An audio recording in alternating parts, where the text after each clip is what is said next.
ఎందుకని అంటే ఒక్కసారి దుర్గమ్మని తెలిచినంత మాత్రం చేత ఆమె దుఃఖాన్ని దూరం చేస్తుంది. అంత గొప్ప శక్తివంతురాలు, తిరుగులేని శక్తి స్వరూపాలలో ఒకటి దుర్గమ్మ. తంత్రశాస్త్రంలో ఏం చెప్తారంటే విష్ణు స్వరూపాల్లో పరిపూర్ణావతారం శ్రీకృష్ణావతారం. శ్రీకృష్ణావతారం పరిపూర్ణావతారం అన్న మాటకు అర్థం ఏమిటంటే అన్ని అవతారములలో ఉండేటటువంటి తేజస్సుని కూడా తనలోకి తీసుకోగలిగినటువంటి చైతన్యము కృష్ణావతారమునందుంది. అందుకని దాన్ని పరిపూర్ణావతారం అంటారు. విష్ణువు యొక్క అవతారములలో శ్రీకృష్ణావతారము ఎంత శక్తివంతమో పరిపూర్ణావతారమో, అమ్మవారి యొక్క అవతార విశేషముల యందు అంత పరిపూర్ణత్వము కలిగినటువంటి లక్షణమున్నది ఎవరు అంటే దుర్గమ్మ. అందుకే దుర్గా దుర్గా దుర్గా అంటే చాలు ఆవిడ రక్షణ చేస్తుంది. దుర్గమాసురుడు అనేటటువంటి రాక్షసుణ్ణి సంహరించింది. అంతేకాదు దుర్గతిం గమయతి దురయతీతి సా దుర్గా, దుర్గతులు పొందకుండా కాపాడుతుంది. అంటే దుష్టమైన ఆలోచనలు మనసులో బాగా స్థిరపడిపోయి చెయ్యరాని తప్పులు చేసి ఆ తప్పుల వలన పాపం మూట కట్టుకొని శరీరం పడిపోయిన తరువాత కొన్ని కోట్ల జన్మలు మళ్ళీ తిరియక్కుగా, అంటే భూమికి అడ్డంగా వెన్నుపా ఉండేటటువంటి ప్రాణిగా పుట్టవలసినటువంటి దౌర్భాగ్యాన్ని పోగొట్టి మంచి ఆలోచనలనిచ్చి మంచి కార్యాలు చేసేటట్టుగా మనిషిని తీర్చిదిద్దగలిగినటువంటి భావ ప్రచోదన చెయ్యగలిగినటువంటి బుద్ధి ప్రచోదన శక్తికి దుర్గా అని పేరు. అందుకే కాత్యాయనాయ విద్మహే కన్యకుమారి ధీమహి తన్నో దుర్గి ప్రచోదయాత్ అంటారు. ప్రచోదయాత్ అన్న మాటకు అర్థం ఏమిటంటే మా బుద్ధులను ప్రేరేపించుగాక. నేను ఒక ప్రవచనం చేశానేటటువంటి కీర్తి పొందాలన్నా తృప్తి పొందాలన్నా లోపల ఆ తల్లి కదలికల మీద ఆధారపడుతుంది. ఆవిడ అనుగ్రహం లేకుండా ఎవరూ ఏదీ సాధించేది ఉండదు. కేనోపనిషత్తులో ఒక విశేషాన్ని చెప్తారు. జ్ఞానప్రసూనాంబ అని మనం శ్రీకాళహస్తిలో పిలుస్తామే, ఆ తల్లి ఒకప్పుడు ఒక అరణ్యంలో విరాజమానురాలై నిలబడి ఉంది. దేవతలందరూ కూడా బయలుదేరి రాక్షసుల్ని గెలిచి వెళ్ళిపోతున్నారు. వాళ్ళందరూ ఒక చోట కూర్చుని నేను ఆ రాక్షసుణ్ణి చంపానంటే నేను ఈ రాక్షసుణ్ణి చంపానని చెప్పి మాట్లాడుకుంటున్నారు. దూరంగా ఎవరో ఒక స్త్రీ కనపడినట్లు అనిపించింది. దేవేంద్రుడు అన్నాడు, ఎవరో ఒక స్త్రీ నిలబడింది, ఎవరో వెళ్ళి కనుక్కురా అని అగ్నిదేవుణ్ణి పంపించాడు. అగ్ని వెళ్ళి అడిగాడు, కస్త్వం ఎవరు నువ్వు అని అడిగాడు. ఆవిడంది నేనెవరో తర్వాత చెప్తాను, నువ్వెవరంది. నేను అగ్నిహోత్రుణ్ణి అన్నాడు. ఏం చేస్తావంది. దేన్నైనా కాల్చేస్తానన్నాడు. ఆవిడ ఒక గడ్డి పరకని కాలి వేలుతో ఇలా తోసి కాల్చంది. ఆయన కాల్చలేకపోయాడు. సిగ్గుపడి వెనక్కి వెళ్ళి ఇంద్రుడికి చెప్పాడు. ఆమె ఎవరో ఒక స్త్రీ యక్షిణిలా ఉంది చూడ్డానికి, కాలితో గడ్డి పరక తోసింది, నేను కాల్చలేకపోయానన్నాడు. ఓ అలాగా, వాయువుని పంపిస్తాను. ఆయన ప్రభంజనుడు, ఆయన తలుచుకుంటే వేగంగా ఆయన కానీ కదిలి వీచాడా పెద్ద పెద్ద మహావృక్షములు కూడా నేల మీద పడిపోతాయి. కాబట్టి ఇప్పుడు వాయుదేవుణ్ణి పంపిస్తానని వాయువుని పంపాడు. ఆ తల్లి ఎవరు నువ్వంది. నేను వాయుదేవుణ్ణి అన్నాడు. ఏం చేస్తావంది. నేను ప్రాణులందరికీ కూడా ఊపిరినిస్తాను. అశరీర శరీరేషు వాయుచ్చరతి పాలయం. అందరికీ శరీరాలు ఉంటాయి, నాకు శరీరం ఉండదు. అన్ని శరీరములలోకి వెడతాను, బయటికి వస్తాను. నేను వెళ్ళి వచ్చిన కారణం చేత శరీరములు నిలబడతాయి. అంత గొప్పవాడిని అన్నాడు. ఓహో అంత గొప్పవాడివే. ఆ గడ్డి పరకని కొంచెం దూరం కదుపంది ఆవిడ. కానీ ఆయన తన శక్తిని అంతటినీ ప్రయోగించినప్పటికీ కూడా ఒక గడ్డి పరకని కదపలేక సిగ్గుపడి విడిపోయాడు. ఇంద్రుడు వచ్చాడు. ఆవిడ వంక చూడగానే ఆయనకు అనుమానం వచ్చింది, ఈమె ఆదిశక్తి. ఈ శక్తి యొక్క అనుగ్రహం చేతనే మనలో కదలికలు వచ్చి మనందరం రాక్షసుల్ని గెలిచాం. మనంతటి వారం మనం అంటున్నాం, కాదు ఈ తల్లి అనుగ్రహం చేత మనం గెలిచాం అని ఆ తల్లికి సాష్టాంగపడి నమస్కరించాడు. అప్పుడు జ్ఞానప్రసూనాంబా స్వరూపంతో నిలబడి ఇంద్రుడికి కేనోపనిషత్తుని బోధించింది ఆవిడ. అది జరిగింది శ్రీకాళహస్తి ప్రాంతంలో జరిగింది. ఎక్కడ ఎవరిలో ఏ కదలిక ఉన్నా, ఏ విషయాన్ని సాధించగలిగాడు అన్నా అది ఆమె యొక్క అనుగ్రహ విశేషం చేత జరుగుతుంది తప్ప ఆవిడ అనుగ్రహం లేకుండా జరగదు. అందుకే పార్వతీదేవి యొక్క అంశని అనంత అనబడేటటువంటి పేరు చేత ప్రతిపాదన చేస్తారు. కాబట్టి ఆ తల్లి అనంత అంటే శివశక్తిగా ఉంటుంది. అదే తల్లి లక్ష్మీ లక్ష్మి అనేటటువంటి పేరుకు అర్థం ఏమిటంటే అంతటా చూచున్నది, అందరి చేత చూడబడునది, వృద్ధికి కారణమైనది అని 3 అర్థాలు. లక్ష్మీదేవి చూడకపోతే కాంతి ఉండదు, లక్ష్మీదేవి చూడకపోతే ఉత్సాహం ఉండదు, లక్ష్మీదేవి చూడకపోతే అసలు ఆ మనిషి యందు ప్రకాశం ఉండదు. అందరూ ఎవరి వంక చూస్తారంటే లక్ష్మీదేవి వంక చూస్తారు. ఆ తల్లి అనుగ్రహం మాకు కలిగితే చాలు అనుకుంటారు. ఆ తల్లి ఇలా చూడక్కర్లేదుట, ఇలా ఒక్కసారి చూసిందనుకోండి, ఆవిడ యొక్క అనుగ్రహం 2 రకాలుగా పనిచేస్తుంది. లక్ష్మీదేవి యొక్క కటాక్షము ఎవరి మీద పడిందో వారి నుండి అలక్ష్మి తొలగిపోతుంది. లక్ష్మీదేవికి అక్కగారు జ్యేష్ఠాదేవి, ఆవిడ అలక్ష్మి. మనం శ్రీ సూక్తం చదివినప్పుడు ఒక మాట చెప్తాం, క్షుత్పిపాసామలాం జ్యేష్ఠామలక్ష్మీం నాశయాం యహం అంటాం. క్షుత్ అంటే ఆకలి, పిపాస అంటే దాహం. విశేషమైనటువంటి ఆకలి వేసి తినడానికి లేదు దరిద్రుడు. చాలా ఆకలేసింది, కావలసినంత తినడానికి ఉంది, కానీ తినడానికి సమయం లేదు, వాడు దరిద్రుడే. ఇద్దరూ ఆకలి అనుభవించేవారే. కాబట్టి అమ్మ నేను ఆ 2 రకాలుగాను ఉండకూడదు. 3, ఒకవేళ తింటే జీర్ణం కాదు, తాను తిన్నది వేరుగానే ఉండిపోతారు మర్నాటికి కూడా. నేను తిన్నది జీర్ణమైపోయి నేనైపోవాలి. రేపటికి అలా అవ్వలేదనుకోండి, అనారోగ్యం వచ్చిందని గుర్తు. కాబట్టి నాకు పదార్థం దొరికి నేను తినగలగాలి ఆకలేసినప్పుడు. నాకు పదార్థం దొరకడమే కాదు, తినడానికి సమయం ఉండాలి, తిన్నది నేనైపోవాలి. ఈ 3ంటిని అనుగ్రహించగలిగితే లక్ష్మి. ఈ 3టిలో అనుగ్రహం ఏ ఒక్కదానిలో లోపించినా అలక్ష్మి. లక్ష్మీదేవి కటాక్షం కలిగితే అలక్ష్మి తొలగిపోతుంది. సూర్యుడు వస్తే చీకటి ఉండదు, అలా లక్ష్మీ కటాక్షం కలిగితే అలక్ష్మి తొలగిపోతుంది. కాబట్టి క్షుత్పిపాసామలాం జ్యేష్ఠామలక్ష్మీర్నాశయామ్యహం. అమ్మ మా నుండి ఆకలి, దప్పిక, బాధ ఇటువంటి వారిని దూరం చేయి. అవన్నీ కూడా జ్యేష్ఠాదేవి యొక్క లక్షణాలు. మా నుండి అలక్ష్మి తొలగిపోవాలి, నువ్వు మమ్మల్ని అనుగ్రహించాలి. నువ్వు మమ్మల్ని అనుగ్రహిస్తే ఏమవుతుంది? అశ్వదాయి చగోదాయి ధనదాయి మహాధనే ధనం మే జుషతాం దేవి సర్వకామార్థసిద్ధయే పుత్రపౌత్రధనం ధాన్యం హస్తశ్వాజా విగోరథం ప్రజానాం భవసి మాత ఆయుష్మంతం కరోతు మాం అంటాం. అంటే అమ్మ కేవలం ఏదో నేను ఆకలి వేసి తినడం ఒక్కటే కాదు. అశ్వదాయి చగోదాయి ధనదాయి మహాధనే. నాకు గుర్రాలు కావాలి, నాకు ఏనుగులు కావాలి, నాకు మేకలు కావాలి, నాకు గొర్రెలు కావాలి. నేను ఒక్కడిని ఇవన్నీ పొంది ఉండడం కాదు. పుత్ర పౌత్ర ధనం ధాన్యం హస్తశ్వాజ విగోరథం. ఆవులు కావాలి, నేను ఆ ఆవుల్ని సేవించాలి, గోవుకి ప్రదక్షిణం చెయ్యాలి, గోవుకి గ్రాసం పెట్టాలి, ఆ ఆవు పాలు పితికి అభిషేకం చేసుకోవాలి. నేను కొడుకుల్ని చూడాలి, మనవల్ని చూడాలి. నేను బయటికి వస్తే అమ్మో ఆయన వస్తున్నారు ఎక్కడికెడతారో అని నాకు వాహనం సిద్ధంగా ఉండాలి, ఆ వాహనాన్ని నడిపేవాడు సిద్ధంగా ఉండాలి.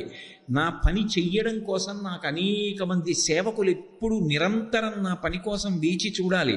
నాకు అపారమైనటువంటి కీర్తి ఉండాలి. ఆయన అని నేను వెడుతుంటే ఎందరో లేచి నిలబడాలి. ఇవన్నీ ఉన్నా నేను మాత్రం అశ్వపూర్వాం రథమధ్యాం హస్తినాద ప్రబోధినీం. ఆవిడొస్తోందని గుర్తేమిటంటే ముందు గుర్రాలు ఎడతాయి, మధ్యలో రథంలో లక్ష్మీదేవి ఎడుతుంది, వెనక ఏనుగు వస్తుంది. ఆవిడ వెళ్ళేటటువంటి మార్గం అలా ఉంటుంది, పద్ధతి అలా ఉంటుంది. అది కాదు, దాని రహస్యార్థం వేరు. ముందు అశ్వములు వెడుతున్నాయంటే ఇంద్రియములను గుర్రములతో పోలుస్తారు. ఇంద్రియములు గుర్రాల్లా విచ్చలవిడిగా తిరగకుండా ఇన్ని భోగభాగ్యాలను నువ్వు నాకు ఇచ్చినప్పటికీ నా ఇంద్రియములు మాత్రం ఎప్పుడూ నిన్ను సేవిస్తూ ఉండాలి. నా కన్నులు నిన్ను చూడాలని కోరుకోవాలి, నా చెవులు నీ యొక్క కథలను వినాలని కోరుకోవాలి, నా యొక్క నాలుక ఎప్పుడూ నీ ప్రసాదం తినాలని కోరుకోవాలి, నా ముక్కు నీ పాదముల మీద ఉన్న నిర్మాల్యాన్ని వాసన చూడాలని కోరుకోవాలి. తప్ప నా ఇంద్రియములు కేవలము ధర్మమును విడిచిపెట్టినటువంటి భోగములు కోరకూడదు. ఇంద్రియములు రథం అంటే ఈ శరీరము. ఈ శరీరం వెనక ఒక పెద్ద ఏనుగు ఒకటి ఉంది. ఏమిటా ఏనుగు అంటే ప్రాణులన్నిటిలోకి పెద్దది ఏనుగు. ఏదైనా చాలా పెద్దదని చెప్పవలసి వచ్చిందనుకోండి, ఏనుగంత అంటాడు. ఏనుగంతటిది ఏదంటే అహంకారం. అంత అహంకారం ఇక్కడే ఉంటుంది, అవకాశం చూసుకుని పైకి వస్తుంది. అమ్మ, ఈ గుర్రాల్లాంటి ఇంద్రియాలు, అహంకారం లాంటి ఏనుగు మధ్యలోనున్న నా శరీరం అనే రథాన్ని నొక్కేయకుండా ఇవి భక్తి ప్రపత్తులతో ఉండాలి. దానివల్ల నేను ఉత్తమ గతులు పొందాలి. న క్రోధో నచ మాత్సర్యం న లోభో నా శుభామతి భవంతి కృత పుణ్యానాం భక్తానాం శ్రీసూక్తం జపేత్ సదా. నాకు క్రోధము, మాత్సర్యము ఇటువంటి హేయమైనటువంటి గుణములు అబ్బకూడదు. అంటే బాహ్యమునందు కలగవలసినటువంటి ఐశ్వర్యము దగ్గర నుండి ఆంతరమైనటువంటి ఐశ్వర్యము వరకు తన క్రీగంటి చూపు చేత ఇవ్వగలిగిన తల్లి ఎవరు అంటే లక్ష్మీదేవి. అటువంటి ఓ లక్ష్మి, నువ్వు నా పట్ల ప్రసన్నురాలమగుదువుగాక అని అడుగుతారు. ఆ తల్లి యొక్క క్రీగంటి చూపు పడితే చాలుట, ఎవరు ఊహించలేరు. అందుకే పరాశర భట్టర్లు శ్రీగుణరత్న కోశం చేస్తూ ఒక మాట చెప్తారు.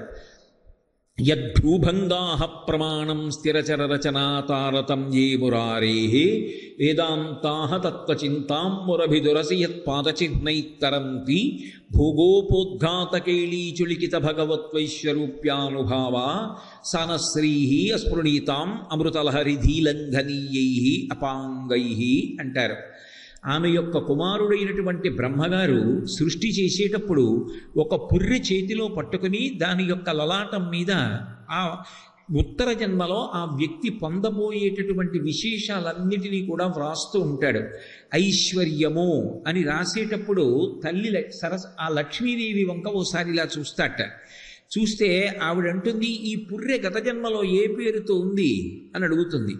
అమ్మ, ఈ పుర్రె గత జన్మలో ఫలానా పేరుతో ఉందమ్మా అనగానే సర్వజ్ఞురాలైన తల్లి ఓ అని ఊరుకుంటుందిట. సామాన్యుడు అని రాస్తాడు. ఆ తల్లి ఇలా కళ్ళు దింపుకుంటుంది. దరిద్రుడు అని రాస్తాడు. అమ్మ, ఈ పుర్రె ఫలానా పుర్రెమ్మ, ఓ వీడు లోకం కోసం ఎంత ధర్మాన్ని ఆచరించాడు, ధర్మాన్ని పట్టుకున్నవాడు వాడా అని ఇలా అంటుందిట. యద్భూభంగాః ప్రమాణం, వాడా అని ఆ తల్లిలా కనుబొమ ఎత్తిందా. వాడి ఇంటి ముందు ఏనుగులు నిలబడి తొండములను పైకెత్తి ఘీంకరించగలిగినటువంటి మహదైశ్వర్యవంతుడవుతాడు. అంతటి కీర్తి కలిగిన వాడై లోకమునందు 7 తరముల వరకు వాడి పేరు చెప్పుకోగలిగినటువంటి మహానుభావుడవుతాడని వ్రాసి పంపిస్తాట. ఎక్కడిది ఈ గొప్పతనం అంతా అంటే ఆ పుర్రె మీద వ్రాసేటప్పుడు లక్ష్మీదేవి యొక్క కనుబొమ కదలిక వలన ఇంతటి మహదైశ్వర్యాన్ని పొందుతున్నాడు. యద్భూభంగాః ప్రమాణం స్థిరచరరచనా తారతమ్యే మురారేః వేదాంతాః తత్వచింతాం మురభిదురసి యత్పాదచిహ్నైత్తరంతి భోగోపోద్ఘాతకేళీచులికిత భగవత్వైశ్వరూప్యానుభావా సనశ్రీః అస్పృణీతాం అమృతలహరిధీలంఘనీయైః అపాంగైః అంటారు. తన కనుబొమ యొక్క కదలిక చేత అందరికీ అన్నీ ఇవ్వగలిగినటువంటి తల్లి ఆమె. అందుకే శంకరాచార్యులు వారు కనకధారా స్తోత్రం చేస్తూ ఒక మాట అంటారు. దుష్కర్మ ఘర్మమపనీయ చిరాయ దూరం నారాయణ ప్రణయిని నయనాంబువాహ అంటారు. ఆవిడ తన యొక్క చూపు అనేటటువంటి గొప్ప గాలి చేత గత జన్మలలో చేసుకున్నటువంటి దుష్కర్మలను పడేటటువంటి మేఘములను కూడా దూరంగా కొట్టేసి అనుగ్రహించి సమస్తమైన ఐశ్వర్యమును ఇవ్వగలిగినటువంటి అధిదేవత. అటువంటి పరమమంగళ దేవత అయినటువంటి లక్ష్మీదేవి మా ఎడల ప్రసన్నురాలగుగాక అని అడుగుతారు. అటువంటి లక్ష్మీదేవి ఎవరుందో ఆ లక్ష్మీదేవి యొక్క గుణములు ఏ ఉన్నాయో అవన్నీ ఆమె యందు నిండి నిబిడీకృతమై ఉన్నాయి. అనంత శబ్దము చేత పార్వతీదేవి యొక్క వైభవం అంతా ఉంటే, లక్ష్మీ శబ్దము చేత లక్ష్మీదేవి యొక్క గుణములన్నీ కూడా ఆమె నుండి ప్రసరిస్తూ ఉంటే, సత్యవతి అనంత లక్ష్మీ సత్యవతి. సత్యవతి అన్న మాటకు అర్థం ఏమిటంటే వాగ్రూపిణి అయినటువంటి దేవత, వాగ్దేవత అని. ఎందుచేత అంటే శంకరాచార్యులు వారు సౌందర్యలహరి చేస్తూ ఒక మాట అంటారు. శివశక్త్యాయుక్తో యది భవతి శక్త ప్రభవితుం నచే దేవం దేవో నకల కుశల స్పందితుమపి అతస్వామారాధ్యాం హరిహర విరించాదిభిరపి ప్రణంతుం స్తోతుం వా కథమకృత పుణ్య ప్రభవతి అంటారు.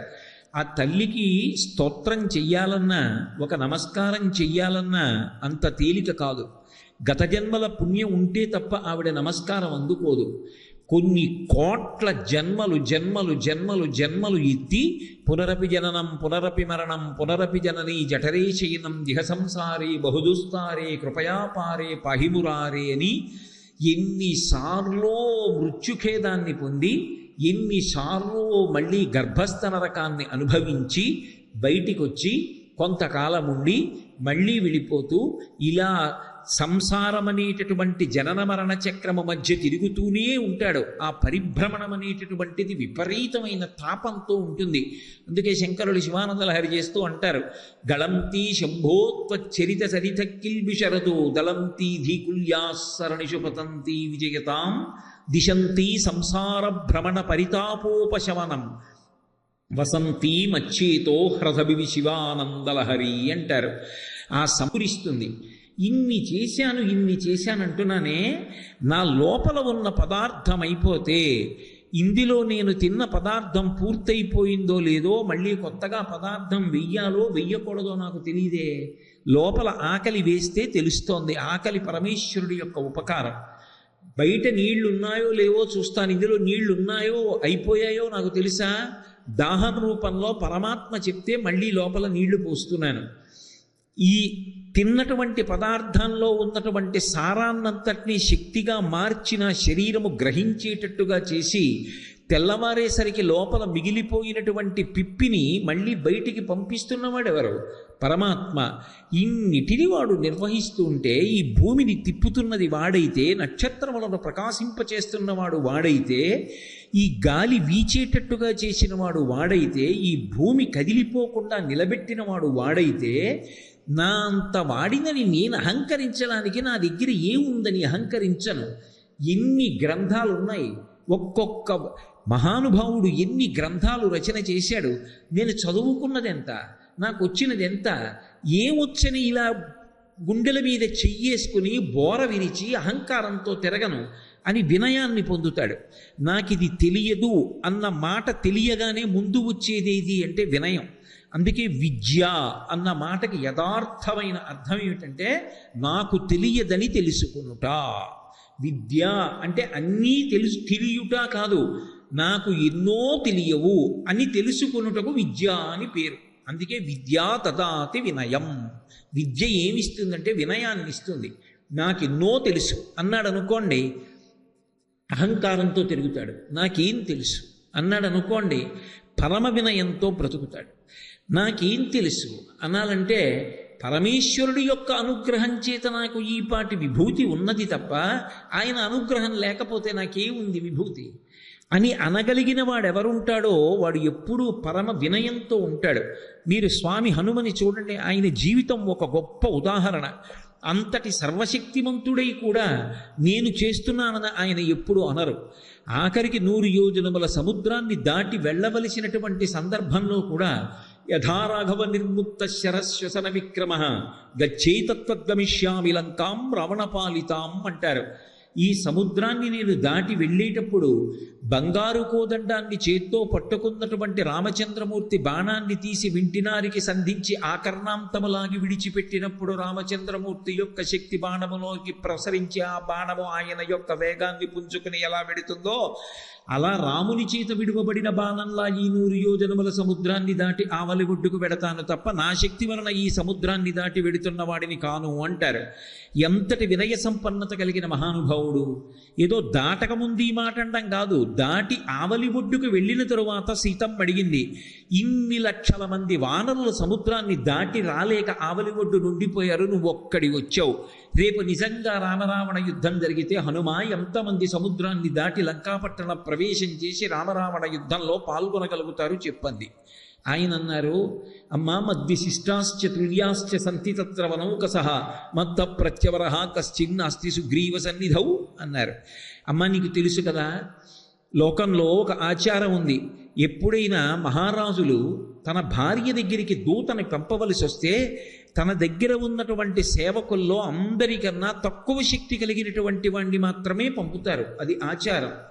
అమ్మా రామచంద్రమూర్తి ఆయన భార్య అయినటువంటి నీ వద్దకు నన్ను పంపించాడంటే సుగ్రీవుడి దగ్గర ఉన్నటువంటి వానరులందరిలోకి నేనే తక్కువ వాడినమ్మా. నాతో సమానులు ఉన్నారు, నాకన్నా అధికులు ఉన్నారు, నాకన్నా తక్కువ వాడు ఇక లేడమ్మా వానరుల్లో అన్నారు. మద్దిశిష్టాశ్చ తుల్యాశ్చ సంతి తత్ర వనౌకసః మద్ద ప్రత్యవర కశ్చిన్నాస్తి సుగ్రీవ సన్నిధౌ. ఆ జాతికి వారసులం మనం. అంతటి వినయ సంపన్నత కలిగినటువంటి వారు. అందున దైవము గురువు ఈ రెండు పేర్లు వినపడేటప్పటికీ ఎంతటి వారైనా సరే తల వంచేసి నమస్కరించి నిలబడినటువంటి జాతి. అటువంటి జాతి కనుకనే శంకర భగవత్పాదులు అందరూ చెయ్యవలసినటువంటి ప్రార్థన యొక్క సమాహార స్వరూపమైనటువంటి షట్పదీ స్తోత్రాన్ని ఇస్తూ భగవంతుణ్ణి ఉద్దేశించి ప్రార్థన చేసినప్పుడు మొట్టమొదట అడగవలసినది ఇది అంటే అవినయమపనయ విష్ణోహో అన్నారు. ఈశ్వరా, నాకున్న అహంకారాన్ని తీసేయి. అహంకారం తీసేస్తే ఏమొస్తుంది? వినయం వస్తుంది. కాబట్టి నా అహంకారాన్ని తీసేయమని అడిగారు. ఇక వినయం ఇవ్వక్కర్లేదు, అహంకారం పోతే మిగిలేది వినయమే. కాబట్టి అంత గొప్ప వినయాన్ని ఇవ్వగలిగినటువంటిది కోట్ల కోట్ల కోట్ల జన్మల తర్వాత ఎప్పుడూ ఆ స్థితికి ఎదుగుతాడు. నేనెంతటి వాణ్ణి, అంతా పరమేశ్వర అనుగ్రహం అంటాడు. అన్నవాడు దానిలో నిలబడాలి. ఎందుకంటే ఉద్ధాన పతనములు వస్తాయి భక్తిలో.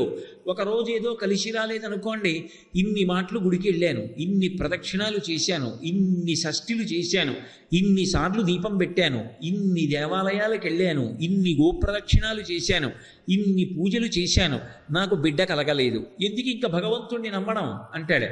కానీ భగవంతుడు ఎందుకు బిడ్డని ఇవ్వలేదో తెలుసుకోలేడు. అంతటి భక్తురాలు కనుకనే చాలా గొప్ప బిడ్డని ఇవ్వాలనుకున్నాడు. చాలా గొప్ప బిడ్డని ఇవ్వాలి అనుకున్నప్పుడు దానికి తగినంత పుణ్యం చేయించాలా వద్దా? అందుకనే అందరికీ ఇచ్చినట్టు ఇవ్వకుండా ఎక్కువ వ్రతాలు చేయించి, ఎక్కువ నోములు పట్టించి, ఎక్కువ దేవాలయాలు తిప్పి, ఎక్కువ ప్రదక్షిణాలు చేయించి, ఎక్కువ తీర్థయాత్రలు చేయించి, ఇంత ఫలితాన్ని అడ్డుపెట్టి అప్పుడు మహాత్ముడిని ఇస్తాడు. శంకరాచార్యుల వారంత తేలిగ్గా పుట్టారా లోకంలో? ఆఖరికి వెళ్ళి ఎక్కడో మహానుభావుడు ఆ త్రిశూరు క్షేత్రంలో అంత భజన చేసిన తరువాత శంకర భగవత్పాదులు ఆవిర్భవించారు. అంత పరీక్ష చేసి అంత పుణ్యాన్ని కట్టపెట్టిన తరువాత నిలదొక్కుకోగలిగినటువంటి వ్యక్తికి అటువంటి వ్యక్తిని ఇస్తాడు. అంతేకాని మిడిమిడి భక్తికి ఎలా ఇవ్వగలడు ఆయన మాత్రం? అందుకే భక్తి యందు ఉద్ధాన పతనములు ఉంటాయి. ఒక్కొక్కసారి కలిసి రాలేదనుకోండి, ఏం భగవంతుడండి అంటాడు. కలిసి వచ్చిందనుకోండి, అబ్బా నేను నమ్ముకున్న భగవంతుడు నన్ను ఎంత పైకెత్తాడండి అంటాడు. కానీ అలా కాకుండా కష్టం రానివ్వండి, సుఖం రానివ్వండి, ఏదైనా భగవంతుని యొక్క విభూతియే అని నిలబడగలిగిన వాడు ఎవరుంటాడో వాడు స్థితప్రజ్ఞుడు. అందుకు అంటాడు గీతాచార్యుడు, తుల్య నిందా స్తుతిర్మౌని సంతుష్టో ఎనకేన చిత్ అనికేత స్థిరమతి భక్తిమాన్నే ప్రియో నరః అంటాడు. అన్నిటి యందు సమబుద్ధి కలిగినటువంటి వాడెవరో వాడు పరిణితి పొందినటువంటి భక్తుడు. దూర్జటి కాళహస్తీశ్వర శతకం చేస్తూ అంటాడు, లోకుల్నంగని మెచ్చని అలుగని లోలోన నిందించని చీకాకున్బడని మహాత్ముడనని జేలొగ్గని మూకీభావమునం తిట్టని త్రోయని నీ కారుణ్యము కలిగి ఉండినను అంతే చాలునో శంకర అంటాడు. ఒక రోజున లోకం పొగుడుతుంది, ఒక రోజున పూలదండలు ఇస్తుంది, ఒక రోజున బిరుదులు ఇస్తుంది, ఒక రోజున సన్మాన పత్రాలు చదువుతుంది, ఓ రోజు మహానుభావుడు వస్తున్నాడు తప్పుకోండి అంటుంది. అదే లోకం ఒక రోజున రాళ్ళు విసురుతుంది, ఒక రోజున చీత్కరిస్తుంది, ఒక రోజున దుర్మార్గుడు అంటుంది. ఈశ్వర, నాకు రెండూ సత్కారాలే. నాకు కావలసింది కలిసి వచ్చిన రోజున పొంగిపోయి నీ పాదాలు విడిచిపెట్టకుండా, కలిసి రాని రోజున కుంగిపోయి నీ పాదాలు విడిచిపెట్టకుండా, పొంగు కొంగు రెండిటి యందు నీ పాదములే పట్టుకోగలిగినటువంటి లక్షణాన్ని నాకు కటాక్షించు అంటాడు. కుంతీదేవి కూడా అదే ప్రార్థన చేస్తుంది. యాదవులందు పాండుసుతులందు నాకు మోహ విచ్ఛేదము చేయుమయ్య, ఘనసింధువు చేరిడి గంగభంగి నీపాద సరోజ చింతనముపై అనిశము మదీయ బుద్ధి అత్యాదర వృత్తితో గదియగనట్లు చెయ్యగదయ్య ఈశ్వరా అంటుంది. నా బుద్ధి ఎప్పుడూ నిన్నే పట్టుకునేటట్టుగా నన్ను అనుగ్రహించు అంటుంది. ఇప్పుడు మీరు ఒక్కటి ఆలోచించండి, కొన్ని కోట్ల జన్మల తర్వాత అసలు భగవంతుడు ఎవరని అడుగుతాడు. ఆ తర్వాత కొన్ని జన్మల తర్వాత అవునండి ఆయన ఉన్నాడు అని నమ్ముతాడు. ఇంకా కొన్ని జన్మల తర్వాత కలిసి వస్తే భగవంతుడు ఉన్నాడంటాడు. ఇంకా కొన్ని జన్మల తర్వాత కష్టం వచ్చినా కూడా భగవంతుడు ఉన్నాడంటాడు. ఇంకా కొన్ని జన్మల తర్వాత కష్టసుఖముల రెండిటి యందు భగవంతుడిని విడిచిపెట్టకుండా పట్టుకుంటాడు. ఇంకా కొన్ని జన్మలు అయిపోయిన తరువాత భగవంతుని యొక్క గుణములను పరమ సంతోషంతో అందరూ చెవులు రిక్కించి వినేటట్టుగా మాట్లాడగలిగినటువంటి వాగ్వైభవాన్ని పొందుతాడు. అలా మాట్లాడగలగాలి అంటే అది వాగ్దేవి యొక్క అనుగ్రహాన్ని పొందాలి. వాగ్దేవి కటాక్షం అంత తేలికైన విషయం కాదు. శంకరాచార్యుల వారు సౌందర్యలహరి చేస్తూ అంటారు, శరజ్యోత్స్నా శుద్ధాం శశియుత జటాజూట మకుటాం వరత్రాసత్రాణ స్ఫటిక ఘటికా పుస్తకరాం సకృన్నత్వానత్వా కథమివ సతాం సన్నిధదతే మధుక్షీరద్రాక్షా మధురి మధురీణాః ఫణితయః అంటారు. ఆ వాగ్దేవి కటాక్షం కలిగినటువంటి వ్యక్తి నోరు విప్పి మాట్లాడితే ఆయన మాటలు ఎలా ఉంటాయంటే మధు క్షీరద్రాక్ష. మధు అంటే తేనె. తేనె చూడండి, వేడి చేసిన వాడు తేనె తాగితే చలవ చేస్తుంది, చలవ చేసిన వాడు తాగితే వేడి చేస్తుంది. అది ఏదో వేడో చలవో ఏదో ఒకటి చేయదు. తేనె ఔషధం.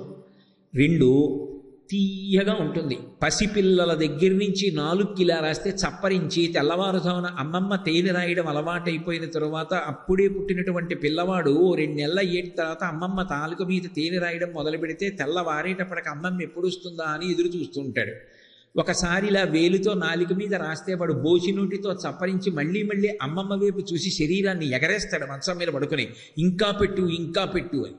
తేనె ఎంత తాగితే అంత రుచి, పైగా మత్తెక్కించేస్తుంది తేనె. అందుకే కదూ సుందరకాండలో ఆకరణ మధువన భంజనం చేసి తేనె తాగి మత్తెక్కిపోతారు.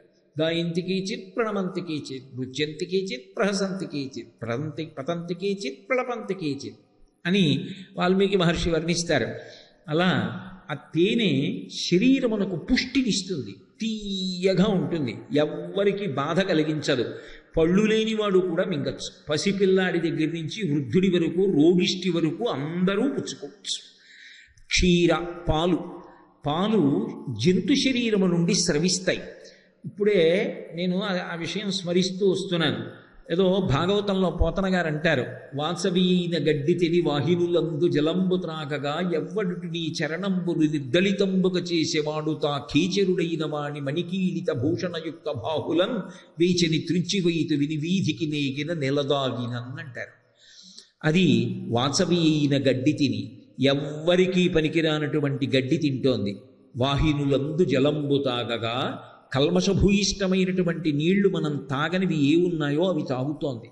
అవి తాగి గబగబా తిని ఎక్కడో పడుకొని కడుపులోకి వెళ్ళిపోయిన దాన్ని మళ్ళీ ఉండలు ఉండలుగా నోటిలోకి తెచ్చుకొని అర్ధనిమీలిత నేత్రాలతో బాగా నెమరు వేసి లోపలికి పుచ్చుకొని బహుస్వచ్ఛమైనటువంటి ఆరోగ్యవంతమైనటువంటి పాలని తయారు చేస్తోంది. దూడ వెళ్ళి దాని యొక్క శిరమును పట్టుకుని నోటితో ఒక్కసారి గుద్దినంత మాత్రం చేత పాలు విడిచిపెట్టేస్తోంది.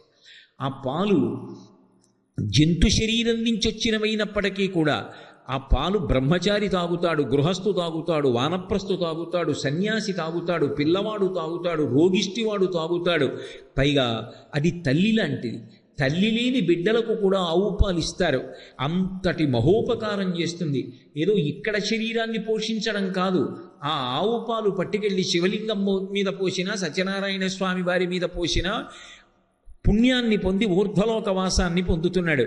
ఇంత గొప్ప పాలని ఇవ్వగలిగినటువంటి ఆవున్నదే అది పరమ పూజనీయమై పరదేవతాస్వరూపమై ఈ లోకంలో తిరుగుతోంది.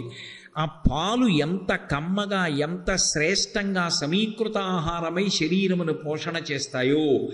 పాలొక్కటి తాగి పడుకున్నాడు అనుకోండి, భోజనం చేసినట్టే. పాలు సమీకృత ఆహారం. ఆ వాగ్దేవి యొక్క కటాక్షాన్ని పొందినటువంటి వ్యక్తి యొక్క మాటలు కూడా పాల అంత స్వచ్ఛంగా, అంత కమ్మగా, ఆత్మని పోషకత్వంతో నిలబెట్టగలిగినటువంటి సమర్థత కలిగినవై ఉంటాయిట. ద్రాక్ష పండు చూడండి, అన్ని పళ్ళల్లోకి తేలికగా తినడానికి ఉపయుక్తమైన పండేది అంటే ద్రాక్ష పండు. దానికి ఏం తొక్క కూడా తీయక్కర్లేదు. కాసి నీళ్లలో కడిగేసుకుని ఒక్కొక్క పండు నోట్లో వేసుకుని, పళ్ళు లేనివాడు కూడా నాలుక పెట్టి పైదవడకి నొక్కితే టక్కుని చిట్లి తీయటి రసాన్ని చిమ్ముతుంది, శరీరానికి ఆరోగ్యాన్ని ఇస్తుంది.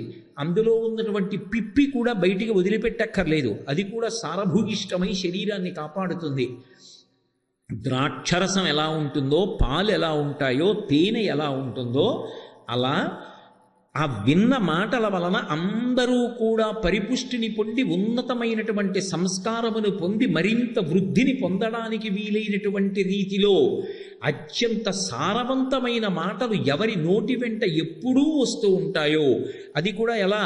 ఆపదలందు ధైర్యగుణ మంచిత సంపదలందు దాల్మియున్ భూపసభాంతరాళమున పుష్కళ వాక్యతురత్వ మాజి బాహాపటు శక్తియున్ యశమునందనురక్తియు ప్రకృతి సిద్ధగుణంబులు సజ్జనాళికిన్ అంటాడు భర్తృహరి. ఏదో ఒక చోట గొట్టంలోంచి నీళ్లు పడిపోతుంటే దాని కిందకి తీసుకెళ్ళి ఒక పాత్ర పెడితే ఆ పాత్ర నీటితో నిండిపోయిన తరువాత ఇక నీరు పట్టనటువంటి పాత్ర యొక్క అంచుల నుండి నీరు కిందకి కారిపోయినట్టుగా భగవంతుని గురించి చెప్పవయ్యా అని అడిగినంత మాత్రం చేత తాను అనుభవించినటువంటి భగవంతుని యొక్క గుణముల వలన కలిగినటువంటి సంతోషము మనసులో పట్టక పైకి ఉబికి ఎవరి నోటి నుండి వాక్యముల రూపంలో పైకి వచ్చి ప్రవహించి సభలో కూర్చున్నటువంటి వారి చెవులలోంచి వారి మనసులలోకి వెళ్ళి వారికి ఉపశాంతినిచ్చి భక్తినిచ్చి జ్ఞానమిచ్చి వైరాగ్యమిచ్చి వారి జీవితాల్లో ఒక మార్పు తీసుకొస్తుందో అలా మాట్లాడగలిగినటువంటి ప్రజ్ఞని ఇవ్వగలిగినటువంటి తల్లి ఎవరో ఆమె సత్యవతి. ఆమె వాగ్దేవతా స్వరూపిణి, అంటే సరస్వతీ కటాక్షంలో అత్యంత పై స్థాయిలో నిలబడేటటువంటి తల్లి. ఆవిడ అనుగ్రహం ఉన్నదా? వాడికి దేనితో సంబంధం లేదు. యోగరతో వా భోగరతో వా సంగరతో వా సంగవిహీన యస్య బ్రహ్మణి రమతే చిత్తం నందతి నందతి నందత్యేవ. శరీరమునకు ఆరోగ్యం ఉన్నదా లేదా, యోగమున్నదా లేదా, భోగమున్నదా లేదా, ధనమున్నదా లేదా అన్నదానితో సంబంధం లేకుండా ఎప్పుడు మధురమైనటువంటి పదార్థం తిన్నవాడు మళ్ళీ త్రేణు పుచ్చినప్పుడు తీయటి పదార్థాన్ని నోటిలోకి వచ్చినటువంటి రీతిలో భగవంతుని గుణములను స్మరించి స్మరించి స్మరించి ఆనందపడిపోయి ఎప్పుడు అవకాశం వస్తే అప్పుడు దాని గురించే తన చుట్టూ ఉన్న వాళ్లతో మాట్లాడగలిగినటువంటి ప్రజ్ఞావంతుడు అవుతాడు. అటువంటి వాగ్దేవీ కటాక్షాన్ని ప్రసరించగలిగినటువంటి సరస్వతీ స్వరూపానికి సత్యవతీదేవి అని పిలుస్తారు. ఆమె బ్రహ్మశక్తి. అటువంటి తల్లి ఆ అనంత లక్ష్మీ సత్యవతీ దేవి అంటే ఇప్పుడు అర్థమైంది? రుద్రశక్తి అయినటువంటి పార్వతి, విష్ణుశక్తి అయినటువంటి లక్ష్మి, బ్రహ్మశక్తి అయినటువంటి సత్యవతి లేదా ఆ వాగ్దేవి, ఈ ముగ్గురు కలిపి దేవి. దేవి అన్న మాటకు అర్థం ఏంటంటే దివు అని. దివు అంటే ప్రకాశించున్నది. నిజమునకు ఆమెకు రూపము లేదు. ఆమె తటిల్లత సమరుచి షట్చక్రో పరిసంస్థిత అని లలితా సహస్రం. పార్వతీదేవి ఎలా ఉంటుంది అంటే తటిల్లత, మెరుపు తీగ ఎలా ఉంటుందో అలా ఉంటుంది. లక్ష్మీదేవి ఎలా ఉంటుంది? హిరణ్యవర్ణాం హరిణీం సువర్ణ రజతస్రజాం, బంగారు తీగ ఎలా ఉంటుందో అలా ఉంటుంది. సరస్వతీదేవి ఎలా ఉంటుంది? శరజ్యోత్స్నా శుద్ధాం శశియుత జటాజూట మకుటాం. శరజ్యోత్స్న అంటే శరత్కాలంలో ఉండేటటువంటి చంద్రబింబంలోని కాంతి ఎలా ఉంటుందో అలా ఉంటుంది. అంటే నిజానికి అమ్మవారి యొక్క లక్షణం ఏమిటి? కాంతి స్వరూపిణి. ఆవిడ కాంతి రూపంలో ఉంటుంది. కాంతి రూపంలో ఉండి లోకాన్ని కాపాడుతూ ఉంటుంది ఆవిడ. అందుకే మీరు చూడండి, ప్రతి ప్రాణి యందు ఏదో ఒక కాంతి ఉంటుందో. తామర పువ్వు చూడండి, ఒక కాంతి. ఒక చామంతి పువ్వు చూడండి, ఒక కాంతి. ఒక మల్లె పువ్వు చూడండి, అందులోంచి ఒక వెలుగు. అది లక్ష్మీదేవి. ఆ తేజస్సు ఉన్నదే, ఆ ఉత్సాహం ఉన్నదే, ఆ సంతోషం ఉన్నదే, ఆ మంచి గుణములన్నీ కూడా లక్ష్మీ స్వరూపం. అవన్నీ సరస్వతీ స్వరూపం, అవన్నీ పార్వతీ స్వరూపం. ఈ దివు, ఈ కాంతి రూపముతో ఉండదు. నిజానికి అది ఒక కాంతి స్వరూపం అంతే. అసలు నిజానికి పరబ్రహ్మం కూడా అంతే. పురుషస్వరూపంగా చెప్పినప్పుడు ఎలా ఉంటాడు అంటే కాంతిగా ఉంటాడు. నీవారస్సూకవత్తన్వీ పీతాభాస్వత్యనూపమా. భా అంటే కాంతి. వడ్డుగింజ యొక్క చివరి భాగాన్ని ఇలా రాస్తే ఆ ముళ్ళు గీరుకుంటే ఎలా ఉంటుందో అంత కాంతి స్వరూపమై ఇక్కడ వెలుగుతూ ఉంటాడు. కాబట్టి ఇప్పుడు అసలు యథార్థంగా భగవంతుని యొక్క రూపమేది? కాంతి. ఆ కాంతి కంటిని ఆకర్షిస్తుంది. అందుకే ఎక్కడ భగవత్ స్వరూపం ఉండనివ్వండి, వాక్కులన్నీ ఆగిపోయి అలా చూస్తూ ఆనందపడిపోతారు. అది పశువులు కానివ్వండి, శిశువులు కానివ్వండి, భగవత్ స్వరూపం కనపడింది అంటే ఆనందంతో తన్మయమైపోతారంతే. అటువంటి కాంతి నిజానికి ఓ రూపంతో ఉండదు.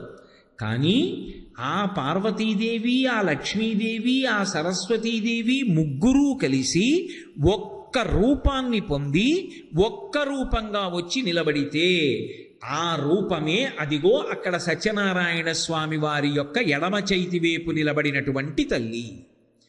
ఇప్పుడు ఇలా ఒక్కసారి మీరు అన్నారనుకోండి, అన్నప్పుడు ఆ తల్లి యొక్క కన్నులలోంచి చల్లని చూపు పడిందనుకోండి, అది ఏమిస్తుందని నన్ను అడగగలరు మీరు? ఇప్పుడు ఏమి ఇవ్వలేదని అడగాలి నేను. ఆవిడ ఏమి ఇవ్వలేదు, ఆవిడ నీకేం కావాలో ఆవిడ ఇచ్చేస్తుంది. ఎలా ఇచ్చేస్తుంది? ఆవిడ చూపుల చేత ఇచ్చేస్తుంది. ఆవిడ చల్లని తల్లి.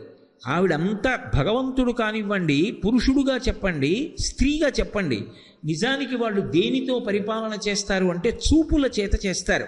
అందుకే పోతన గారు కూడా భాగవతం ప్రారంభం చేస్తూ శ్రీకైవల్య పదంబు చేరుటకు నైచింతించదన్ లోకరక్షైకారంభకు భక్తపాలన కళా సంరంభకున్ దానవోస్త్రేక స్తంభకు కేళిలోల విలస దృగ్జాల సంభూత నానా కంజాత భవండ కుంభకు మహానందాంగనాఢింబకున్ అంటారు.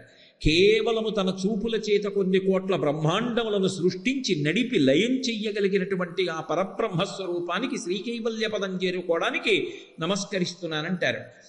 భగవంతుణ్ణి పురుషుడిగా చెప్పినా చూపుల చేత పోషిస్తాడు. అదే పరబ్రహ్మశక్తిగా స్త్రీగా అమ్మవారిని చెప్పినప్పుడు ఆవిడ కూడా చూపుల చేతనే పోషిస్తుంది. అందుకే శంకరాచార్యుల వారి కనకధారా స్తోత్రం అంతా కూడా చూపు మీదే ఉంటుంది.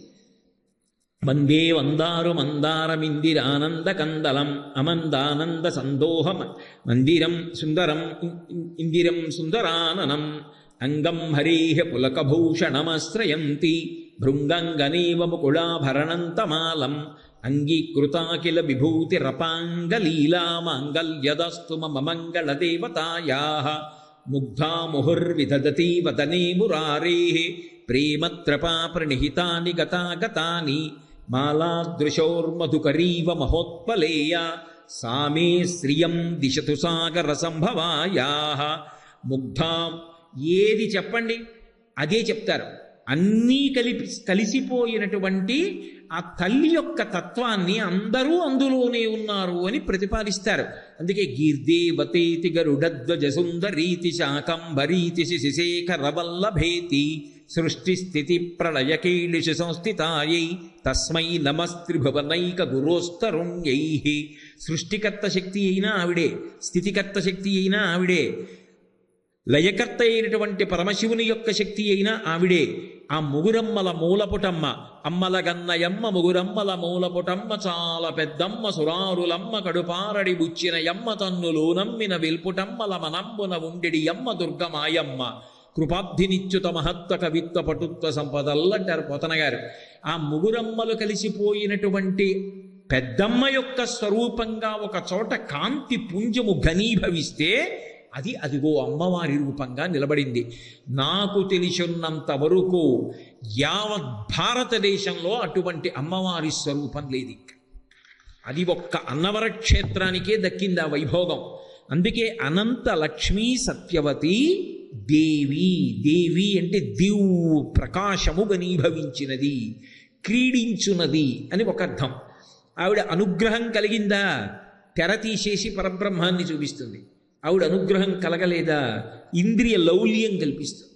అందుకే చూడండి, సుందరకాండలో అదే సీతమ్మ శిశుపావృక్షం కింద కూర్చుంది. చెట్టు మీద హనుమ కూర్చున్నారు, ఎదురుగుండా రావణాసురుడు కూర్చున్నాడు. ఆవిడే చెప్పింది నిజానికి, విధిస్తవ పదార్థాయ విహితో నత్ర సంశయ అంది. ఓరి రావణ, నీ తరం రా నన్ను తీసుకురావడం? నువ్వు తీసుకురాగలవా? నువ్వు తీసుకురాలేవు, నీ వల్ల కాదు. కానీ నాపహర్తుమహం శక్త్యా, నన్ను తీసుకురావడం, నన్ను అపహరించడం నీ చేతనైన పని కాదు. కానీ నేను ఎందుకు వచ్చానో తెలుసా? నువ్వు చచ్చిపోవడానికి ఇదొక్కటే మార్గం, అందుకు వచ్చాను. నన్ను నువ్వు అపహరించేటట్టుగా నీ యందు బుద్ధి పుట్టి నేను అపహరించి తెచ్చాననేటటువంటి అహంకారం నీకు కలిగితే నీ మృత్యువుని నువ్వు వండుకుంటున్నావురా అందావిడ. అదే తల్లిని పైనుంచి హనుమ చూస్తున్నారు. ఆహా, ఏమి తల్లి జగన్మాత! ఇటువంటి తల్లి లోకంలో ఎక్కడైనా ఉంటుందా? రాజ్యం వా స్త్రిశులోకేషు, ఈ లోకాలలో ఉన్నటువంటి సంపదనంతటినీ తీసుకొచ్చి తక్కెట్లో ఒక పక్కన పెట్టి ఒక పక్క సీతమ్మని పెడితే 3 లోకముల ఐశ్వర్యం ఈ తల్లిలో 16వ వంతుకు సరిపోదన్నారు. పైనున్న వారికి జగన్మాతగా కనపడుతోంది, ఎదురుగుండా నిలబడిన వాడికి సామాన్య స్త్రీగా కనపడుతోంది. ఎవడు అలా చూశాడో వాడి 10 తలలు తెగిపోయి రాబందులు తంతుండగా యుద్ధభూమిలో పడిపోయాడు. ఎవడు పైనుంచి అలా చూశాడో ఆయన భవిష్యత్ బ్రహ్మ అయ్యాడు. అలా చూడగలిగినా ఆవిడ అనుగ్రహమే, ఇలా చూసి పతనమైపోయినా ఆవిడ అనుగ్రహం లేకపోవడమే. అందుకే ఆవిడ క్రీడిస్తూ ఉంటుంది ఈ లోకంతో. ఎలా క్రీడిస్తూ ఉంటుంది అంటే, మహామాయా విశ్వం భ్రమయసి పరబ్రహ్మ మహిషి అన్నారు శంకరాచార్యుల వారు సౌందర్యలహరిలో. ఏమిటి ఆవిడ ఆట అంటే, ఎవరు భక్తితో వంగి నమస్కరించగలరో వాళ్ళని భగవంతుని వైపుకి తిప్పుతుంది. ఎవడు నమస్కరించలేక రెండు చేతులు కలపలేడో, ఎవడు వంగలేడో, ఎవడు అహంకారంతో ప్రవర్తిస్తాడో వాడి ఇంద్రియములకు మేత బాగా వేసి వాడు ఇంద్రియముల యొక్క సుఖమునకు లోలుడైపోయేటట్టుగా చేసి పతనం చేస్తుంది. అలా క్రీడిస్తుంది ఆవిడ. అలా క్రీడించగలిగినది కాబట్టి దేవి. అమ్మా, ఈ లోకమంతా కూడా నీకు బొమ్మరిల్లు, ఈ బొమ్మరింటితో నువ్వు ఆడుకుంటూ ఉంటావు, అటువంటి తల్లివి అని చెప్పడానికి ఆమె అనంత లక్ష్మీ సత్యవతీ దేవి. మహాత్ములైనటువంటి వారు అలా దర్శనం చేశారు. అందుకే తిక్కన సోమయాజికి మహాభారతాన్ని ఆంధ్రీకరిస్తుంటే ఇద్దరిగా కనపడలేదు, ముగ్గురిగా కనపడలేదు ఆవిడ. శ్రీయన గౌరినా బరగు చెల్వగు చిత్తము పల్వవింప భద్రాయితమూర్తి హరిహరంబగు రూపము దాల్చి నమశివాయ విష్ణురూపాయ నమశివాయయంచు పల్కు భక్తజన వైదికాధ్యాయిత కిచ్చమెచ్చు పరతత్వము గొల్చెద నిష్టసిద్ధికిన్ అన్నాడు ఆయన. శ్రీయన గౌరినాబరగు చల్వగు చిత్తము పల్లవింప అని మొదలుపెట్టాడు. ఆ శ్రీ ఈ గౌరి, ఆ లక్ష్మికి గౌరికి నాకు భేదం కనపట్టలేదు, ఇద్దరు కలిపి ఒక్కటే అన్నాడు. నిజానికి ఉండేది అంతే కదూ. లక్ష్మీ అష్టోత్తరం చెప్తూ నవదుర్గాం మహాకాళీం బ్రహ్మ విష్ణు శివాత్మికాం త్రికాలజ్ఞాన సంపన్నాం అని పిలవట్లా? పార్వతీదేవి నామాల్లో లక్ష్మీదేవి యొక్క నామాలు చెప్పట్లా? ఉండేటటువంటిది ఒకే ఒక్క తత్వము. ఆ తత్వము ఎప్పుడెప్పుడు ఎవరికి ఏది ఇవ్వాలో అది ఇవ్వవలసి వచ్చినప్పుడు ఆ దుస్తులు ధరించి కూర్చుంటుంది. ఆ ప్రభుత్వమే ఓ తప్పు చేసిన వాడిని పట్టుకున్నప్పుడు కాకి బట్టలు వేసుకుంటుంది. ఆ ప్రభుత్వమే చదువు చెప్పవలసి వచ్చినప్పుడు పాఠశాలలో ఉపాధ్యాయుడిగా ఉంటుంది. ఆ ప్రభుత్వమే పేదవాడికి ఎక్కువ బియ్యం ఇద్దాం అనుకున్నప్పుడు ఎంఆర్ఓ గారిగా ఉంటుంది. ఆ ప్రభుత్వమే ఆధ్యాత్మికమైన పురోగతి కల్పించాలనుకున్నప్పుడు దేవాలయానికి కార్యనిర్వహణాధికారిగా ఉంటుంది. ఆ ప్రభుత్వమే ఒకడికి సంతోషంగా వాడు కట్టినటువంటి పన్ను వల్ల వాడు ఏ ఇబ్బంది లేకుండా వెళ్ళిపోవాలనుకుంటే రహదారి వేయించి వాడిని పంపించడానికి రహదారులు నిర్మాణం చేస్తుంది. ప్రభుత్వం అంటే ఎక్కడైనా ప్రభుత్వము అని పేరుతో ఏమైనా కనపడుతుందా? ప్రభుత్వం అంటే వ్యక్తులలోకి ప్రవహించినటువంటి అధికారం. పరమేశ్వరుడు కూడా అంతే. అమ్మవారు సరస్వతీ కటాక్షం ఇవ్వాలనుకుంటే తెల్లటి బట్ట కట్టుకుని వీణ పట్టు కూర్చుని అనుగ్రహిస్తుంది. ఆ తల్లి లక్ష్మీ కటాక్షం ఇవ్వాలంటే పచ్చటి పట్టుబట్ట కచ్చు కూర్చుని ఐశ్వర్యాన్ని ఇస్తుంది. ఆ తల్లి శక్తిని ఇవ్వాలనుకున్నప్పుడు ఎర్రటి బట్ట కట్టుకుని అనుగ్రహిస్తుంది. ఎవరికి ఏది అనుగ్రహించాలన్నా ఆ శక్తి. మీరు ఎక్కడైనా దేవాలయంలో చూడండి, శివాలయం అంటే పార్వతీదేవి అంటాం. అసలు బ్రహ్మగారికి దేవాలయం లేదనుకోండి, ఒకవేళ శారదాదేవి గుడి అంటే సరస్వతీదేవి మందిరం. ఒకవేళ లక్ష్మీదేవి దేవాలయం ఉన్నామనుకోండి, ఆవిడ పద్మాల్లో కూర్చుని లక్ష్మీదేవిగా ఉంటుంది. కానీ ఒక్క అన్నవరంలో ఉన్న గొప్పతనం ఏమిటో తెలుసా? ఆ తల్లి పరబ్రహ్మస్వరూపిణి కనుక దేవి. ఆ తల్లియే వాగ్రూపిణి, ఆ తల్లియే లక్ష్మి, ఆ తల్లియే పార్వతి. ఇన్ని కలిసినటువంటి మూలపుటమ్మ ఎవరున్నదో ఆ లలితాపరాభట్టారిక, ఆ కంచి కామాక్షి, ఆ పరదేవత, ఆమె ఎవరున్నదో ఆమెయే ఆ పీఠం మీద విరాజమానురాలై కూర్చుంది. అలా కూర్చుని పూజలు అందుకునేటటువంటి తల్లి అన్నవరం వినా వేరొక క్షేత్రంలో అలా ఉన్నది అని నేను అనుకోవట్లేదు. అలా పూజలు అందుకుంటోంది ఇక్కడ. ఆయనకి సత్యనారాయణ స్వామి వారికి కుడి చేతి వైపు పరమశివుడు ఉంటాడు. నేను నిన్న మీతో మనవి చేసి ఉన్నాను. ఇక్కడ ఉన్నటువంటి పరమాద్భుతమైనటువంటి విశేషాలలో ఒకటి యంత్రాలయం. మీరు చూడండి, ఆ యంత్రానికి చుట్టూ 4 దేవతలు ఉంటారు. విష్ణు పంచాయతనం. విష్ణు పంచాయతనం కాబట్టి మీరు ప్రదక్షిణ పురస్సరంగా బయలుదేరినప్పుడు మొట్టమొదట గణనాయకుడైనటువంటి విఘ్నేశ్వరుడు కనపడతాడు. ఇంకొంచెం ముందుకెళ్ళగానే మీకు సూర్యభగవానుడు కనపడతాడు. మళ్ళీ ఇలా కుడి చేతి వైపుకు తిరిగితే ఆ మూల బాలాత్రిపుర సుందరీదేవి కనపడుతుంది. ఇంకొంచెం యువతలకు వస్తే పరమశివుడు ఉంటాడు. మధ్యలో యంత్రాలయం ఉంటుంది. ఆ యంత్రానికి చక్రస్వరూపంగా బ్రహ్మగారు ఉంటాడు. స్తంభస్వరూపంగా పరమశివుడు ఉంటాడు. పైన బిందువు మీద విష్ణు స్వరూపంగా నారాయణమూర్తి సత్యనారాయణ స్వామి ఉంటారు. అంటే ఇప్పుడు ఇక్కడ ఉన్నటువంటి దేవాలయం ఎవరి దేవాలయం? 3 లోకములకు 3 కాలములకు 3 మూర్తులకును మూలమగుచు భేదమగుచు తుదిక భేదమయ్యొప్పారు బ్రహ్మమనగ నీవే ఫలనయన అంటారు పోతన గారు. హరి హర హిరణ్య గర్భాత్మకమైనటువంటి సత్యనారాయణ స్వామి అంటే 3 మూర్తులు కలిసి కొలువైనటువంటి స్వరూపం. సృష్టికర్త, స్థితికర్త, ప్రళయకర్త 3 యొక్క సమాహార స్వరూపమే సత్యనారాయణ స్వామి. 3 కలిపి దేవాలయమునందు విరాజమానులై ఉన్నారు. ఎవ్వడు సృజించు ప్రాణుల ఎవ్వడు రక్షించు త్రుంచు ఎవ్వడనంతుండెవ్వడు విభుడెవ్వడు వాడివ్విధమున మనుచు వినుచు హేళారతుడై అంటారు పోతన గారు భాగవతంలో. ఎవ్వడు సృజించు ప్రాణుల, ఎవ్వడు ఈ లోకాలన్నింటినీ సృష్టిస్తున్నాడో వాడు బ్రహ్మగారు, ఎవడు పడగొడుతున్నాడో వాడు శివుడు, ఎవడు నిలబెడుతున్నాడో వాడు విష్ణువు. అంటే ఉన్నదొక్కడే, వాడు 3గా కనపడుతుంటాడు. ఏకస్త్వమేవ బహుధా భవభాసి లోకే నిశంకధీర్ వృషభకేతన మల్లినాథ శ్రీభ్రామరి ప్రియ సుఖాశ్రయ లోకనాథ శ్రీమల్లికార్జున విభో తవ సుప్రభాతం అంటారు మల్లికార్జున సుప్రభాతంలో. ఆ ఉన్న ఒక్క పదార్థమే 3గా మారుతోంది. అలా ఎలా మారుతుందండి అని మీకు అనుమానమా? నేను మీకు ఒక విషయం చెప్తాను. నేనే ఓ కాగితం తీసుకొచ్చాను, ఓ కాగితం పడవ తయారు చేశాను. ఇప్పుడు ఆ పడవకి సృష్టికర్త ఎవరు? నేనే. ఇప్పుడు ఆ పడవని తీసుకెళ్ళి నీళ్లలో వేశాను. అది చక్కగా నీళ్ల మీద వెడుతోంది, వాన పడుతోంది, చూరులోంచి వానపడి నీళ్లు ఎడుతున్నాయి. ఆ పడవ చక్కగా వెడుతోంది. ఓ ఎంత అందంగా వెడుతోందో పడవని నా మనవణ్ణి తీసుకొచ్చి చూడరా పడవ ఎలా వెడుతోందో అన్నాను. తాత పడవ ఒక్కటి వెడితే ఎలా, పడవలో ఎవరైనా కూర్చోవద్దు అన్నాడు. ఓ చిన్న ప్లాస్టిక్ బొమ్మ ఒకడిని తీసుకొచ్చి అందులో పెట్టా, చూడరా పడవ ఎక్కి ఎలా వెడుతున్నాడో అన్నాను. ఆ పడవ వెడుతోంది. కాసేపటికి అది నీళ్లు పీల్చుకుని ఉరుగుతోంది. మనవాడిని లోపలికి వెళ్ళమని ఆ పడవ ఇంకా పనికిరాదని తీసేసి చివికిపోయిందని దాన్ని చుట్టేసేసి చింపి అవతల పారేసి బొమ్మ తీసుకెళ్ళి లోపల పెట్టాను. ఇప్పుడు ఆ పడవని పాడు చేసిన వాడెవరు? నేనే సృష్టికర్త, నేనే స్థితికర్త, నేనే ప్రళయకర్త. ఒక్కొక్కటి చేసినప్పుడు నేను బ్రహ్మ, నేను విష్ణువు, నేను పరమశివుడు. అంటే పరమశివుడు అంటే పాడు చేసేవాడు ఒక్కటే అని అర్థం చేసుకోకండి. లయకర్త పరమేశ్వరుడు అన్న మాటకు అర్థం ఏమిటంటే రాత్రి నిద్రాకాలిక సుఖాన్ని ఇచ్చేవాడు కాబట్టి ఆయనకి లయకర్త అని పేరు. స్వల్పకాలిక లయం, నిద్రాకాలిక సుఖాన్ని ఇస్తాడు ఆయన. రాత్రి నిద్రాకాలిక సుఖాన్ని ఇచ్చి మనం అందరం ఇంద్రియాల చేత సుఖములను అనుభవించి బడలిపోతే, ఇంద్రియములకు శక్తిని ఇవ్వకపోతే, తెల్లవారి లేచేటప్పటికి మళ్ళీ ఇంద్రియములు ఉత్సాహంగా నిలబడకపోతే మన పనులు మనం ఎలా చేసుకుంటాం? కాబట్టి శివుడు చేసే మొదటి ఉపకారం. రెండవది ఆత్యంతిక ప్రళయం, జ్ఞానం ఇస్తాడు. మూడవది మహాప్రళయం. ఎన్ని కోట్ల జన్మలెత్తినా భగవంతుణ్ణి పొందలేకపోతే ఆఖరణ ఉరే నేనే మిమ్మల్ని పొందేస్తానులేనరా అని మైనపు ముద్ద నల్లపూసల మధ్యలోకి వచ్చి పడి అంటించుకున్నట్టు జీవులందరినీ తానే పొందేస్తాడు. కాబట్టి ఇప్పుడు పరమేశ్వరుడు చేసేది కూడా మహోపకారమే.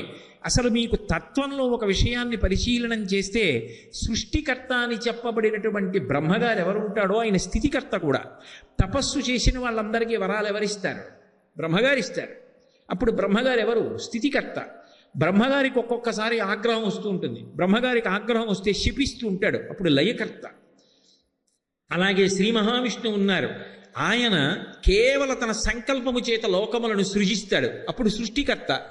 ఆయన మహాప్రళయంలో తానొక్కడే వటపత్రసాయి అయి కరారవిందేన పదారవిందం ముఖారవిందే వినివేశయంతం వటస్య పత్రస్య పుటేశయానం బాలం ముకుందం మనసస్మరామి. అప్పుడు ఆయన ఎవరు? ప్రళయకర్త. పరమశివుడు ఉన్నాడు, ఆయన తలుచుకున్నాడా అన్నిటినీ మహాప్రళయంలో తనలోకి తీసుకుని మళ్ళీ పునః సృష్టి చేసినప్పుడు మళ్ళీ అన్నిటినీ బయటికి తీస్తాడు. సృష్టికర్త ఎన్నో చోట్ల వరాలు ఇచ్చి నిలబెడతాడు. స్థితికర్త ఆయనే రాక్షస సంహారం చేస్తాడు, త్రిపురాసుర సంహారం చేశాడు. ప్రళయకర్త. ఇప్పుడు నాకు చెప్పండి, ఎవరు సృష్టికర్త, ఎవరు స్థితికర్త, ఎవరు ప్రళయకర్త? నిజానికి సృష్టికర్తే, స్థితికర్తే, ప్రళయకర్తే అని గీతలు గీసి ఉండవు. ఒక్కొక్కసారి ఒకరి పనులు ఒకరు చేస్తారు. ఎందుకు చేస్తారు అంటే ఉన్న ఒక్క పదార్థమే 3గా విడివిడి చేస్తుంది. అలా 3గా విడివిడి చేసేటటువంటి ఒక్కటి ఏది ఉన్నదో ఆ ఒక్కటి 3గా మళ్ళీ కనపడి 3 కలిపి ఒక్కటైపోతే అదే పరబ్రహ్మం. అలా ఉన్నటువంటి పరమాద్భుతమైన క్షేత్రం ఏది అంటే అన్నవర క్షేత్రం ఒక్కటే. ఎందుకని? ఎక్కడైనా ఓ శివాలయం ఉండొచ్చు, విశ్వాలయం ఉండొచ్చు.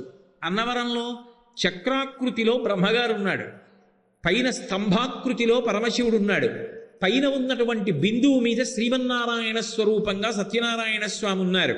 ఇప్పుడు ఈ మూడిటి యొక్క సమాహార స్వరూపమే పరబ్రహ్మము. ఈ మూడు శక్తుల యొక్క సమాహార స్వరూపమే అనంత లక్ష్మీ సత్యవతీ దేవి. అంటే పరబ్రహ్మము యొక్క పట్టమహిషి.